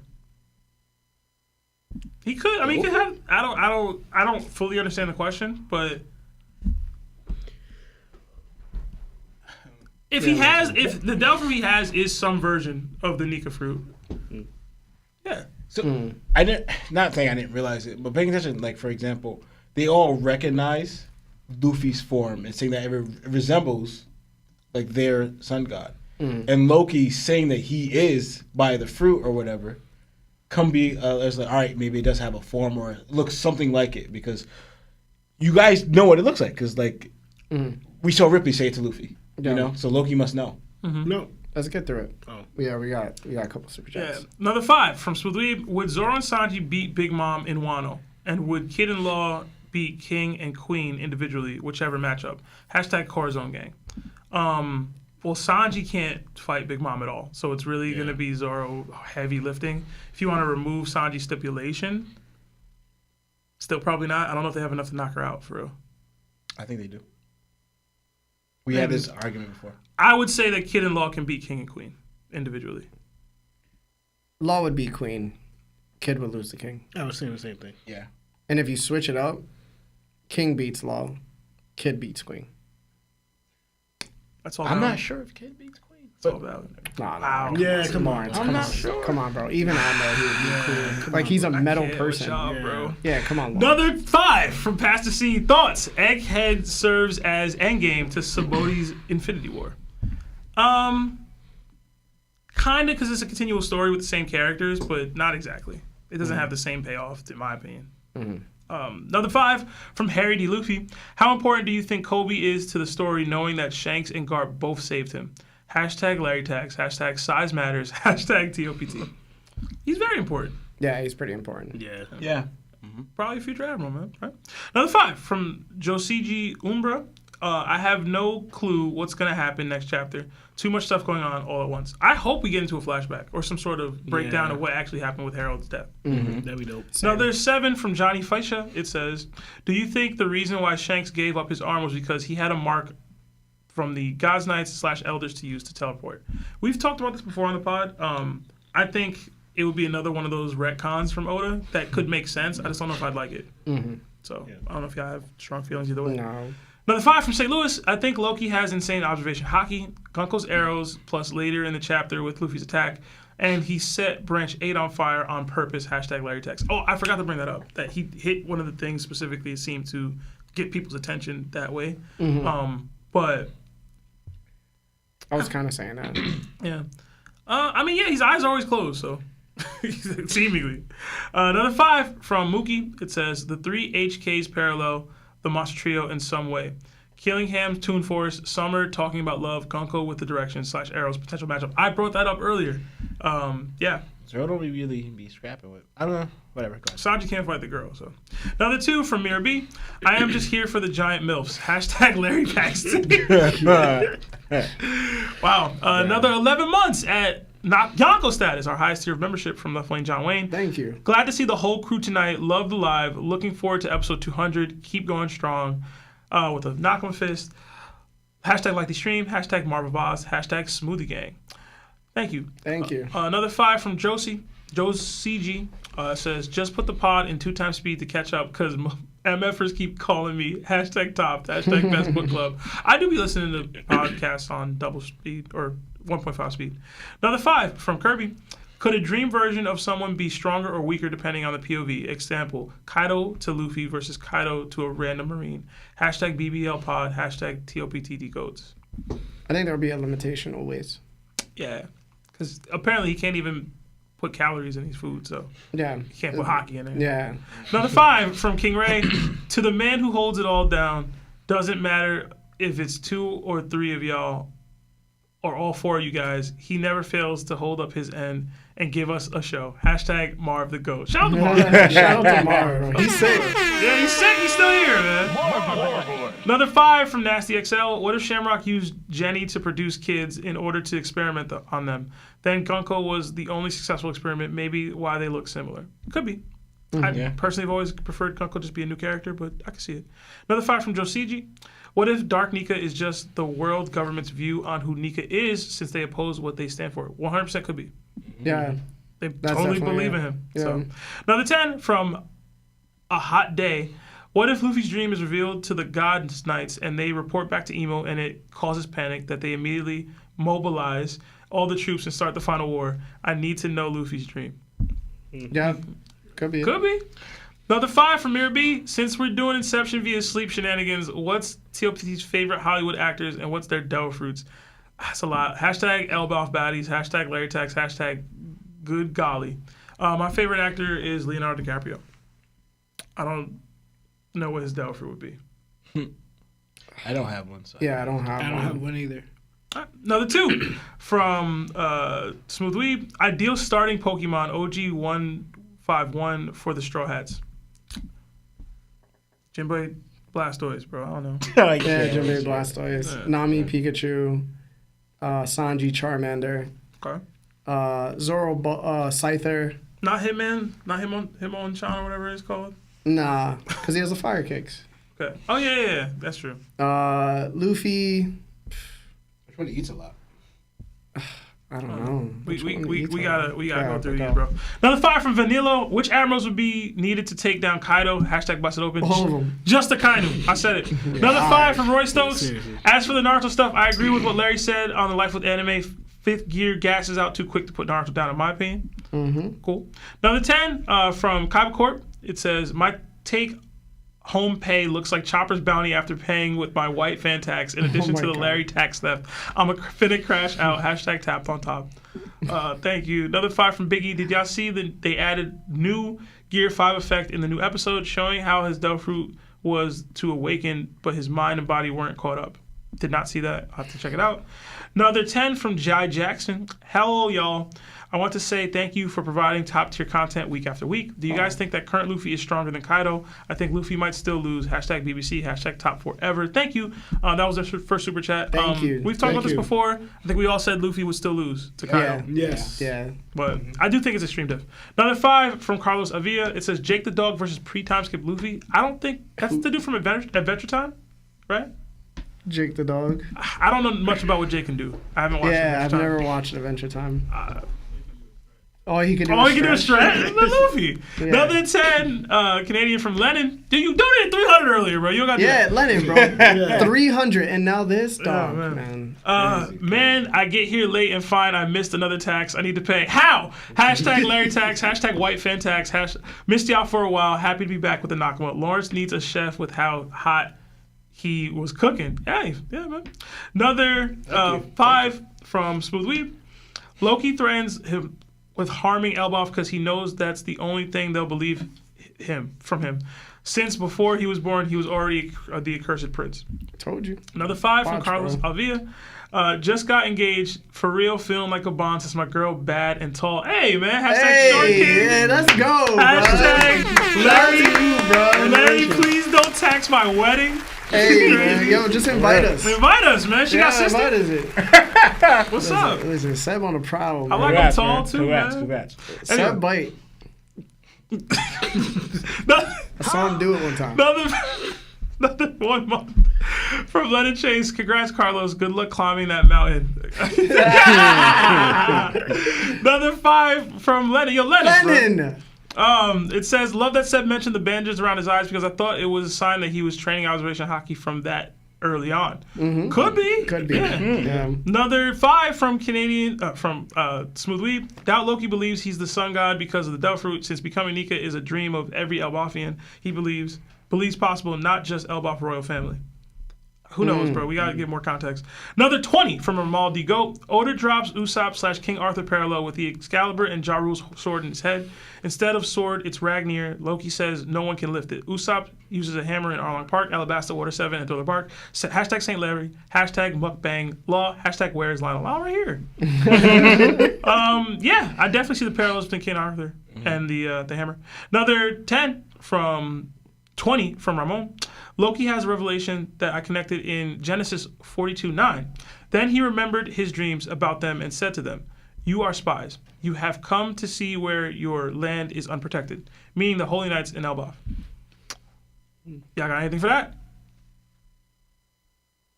Even if y'all do, we gotta hurry it up. So. All right, they're taking too long. Another 5 from Jeeds. Somebody has to save them kids. Whether Luffy accidentally flexes his Haki or someone like Scopper breaks through the thorns. Hashtag save the kids. I could definitely see the Scopper situation happening because of the kids and the thorn stuff. Another 13 months, Yanko from Alex Vargas. Yo, Larry, remember that one episode where you were shirtless and oiled up? The people want a sequel. Hashtag what would they rather be doing? Another 8 months at Yanko from Gerardo. Thank goodness that Kuzan came after me with ice to remind me of the Larry tax. Thank you guys for giving people like me Nakamas to speak about One Piece. You're welcome, bro. Hashtag BBC. Hashtag Latinos for TOPT. Hashtag nothing better to do. Latinos. Another 5 from SC615. Sabo better ace than better ace than ace. Garpa better granddad than the third Hokage. Hashtag Larry tax. Hashtag Larry's tears. Hashtag LWAP. Hashtag agenda pushing. Thank you. Another 2 from Ron Anime. Is Naruto Admiral level or above in y'all opinion? Above. Sure. Another 5 from RPG Keem. Do you guys think there will be a nightmare Nika manifested on Elbaf that finds its way to Fishman and destroys it? No. No. But thank you. That was Yeah, fun thank for you. Super Chat. Another 10 from Ulysses Gomez. Yo, I'm back for this week, but I have a sad secret to tell. I'm barely starting to get out of Fraud Watch. I just finished reading Whole Cake and Wano during my spring break. Looking forward to catching up, bro. Catch up. Another 5 from Lennon Chase. Leave Seb alone. Keep up the good work, King. Much respect on your journey. Thank you, man. Another 2 from Teabag. Gorosei cosplay for episode 200. Hashtag best One Piece pod. Thank Yo, you. they still won't make the freaking wigs. Oh, man. Marv, give me an extra 2 minutes, bro. Another 4 from Sean Baker. I remember hearing that Elbaf was supposed to be a battle royale with lots of different people going all out. What y'all think? It'll be after Elbaf. Yeah. Another 2 from Bougie B. Why Saul loving them kids so much? Hashtag CDL. Oh, man. Another 20 from Life with Anime Podcast. Hey! It says, the boys. Yeah, much love, fellas. Appreciate y'all boys for hanging with us the other night. The prayer emoji. Hashtag what better they got to do. Hashtag Seb's the talent. Hashtag when the twins popping out. They're not popping out, bro. Yeah, they're never popping out, bro. Oh my God, don't do Joe, this. it's over for that. Don't do bro. this. Don't do this right now. We got another 20 from Mr. Music Major, a.k.a. Preston Yo, from the Life with Preston! Anime Podcast. Yo, Don't do this. nah, you guys can't come in here throwing crazy things now. Jesus. Nah, I'm sorry, man. Marv. It's crashing on me. Give me 2 seconds. He says, hey, yo, hope you all are well. Hashtag what better they got to do. Hashtag Oh my Sabo's God. great. Hashtag Sabo over Big Mom. Hashtag Naruto over Luffy. F that. We got another 5 gifted memberships from Caesar77. We got Life with Anime Podcast that became a Yonko member today. And another 10 gifted memberships from Life with Anime Podcast. Yo, Preston and the guy, the guy Joe. Super Saiyan. Relax, Super Saiyan Joe. Relax. Thank you so much. We appreciate you guys. You know we got mad love, bro. Thank you. man. That's all Alright. super chats. bro. Yeah, Seb, thank you, bro. That was Yeah, man, thank you. a lot, man. Thank you to Marv, as always, for a great episode. Guys, thank you so much for sticking around and hanging out with us. Thank you for all the super chats that you sent us. You sent us a lot of super chats. Also, thank you to Lennon, who freaking spent his whole wallet. I hope not. And to everybody that's listening on the Spotify and Apple Podcasts, just want to say we appreciate you greatly. Please be safe on your journeys through traveling. And to all those that are looking forward to next week, we will be opening up that thing. Yes. Yeah. I'm gonna put it in my car. Yeah, you're going to put it in his car. You know what? Never mind. All right. But other than that, guys, thank you so much for today. It was a great episode. I had so much fun. All right. But until then, my name is Larry. Word. Rhino. And this is that One Piece Talk. Jana.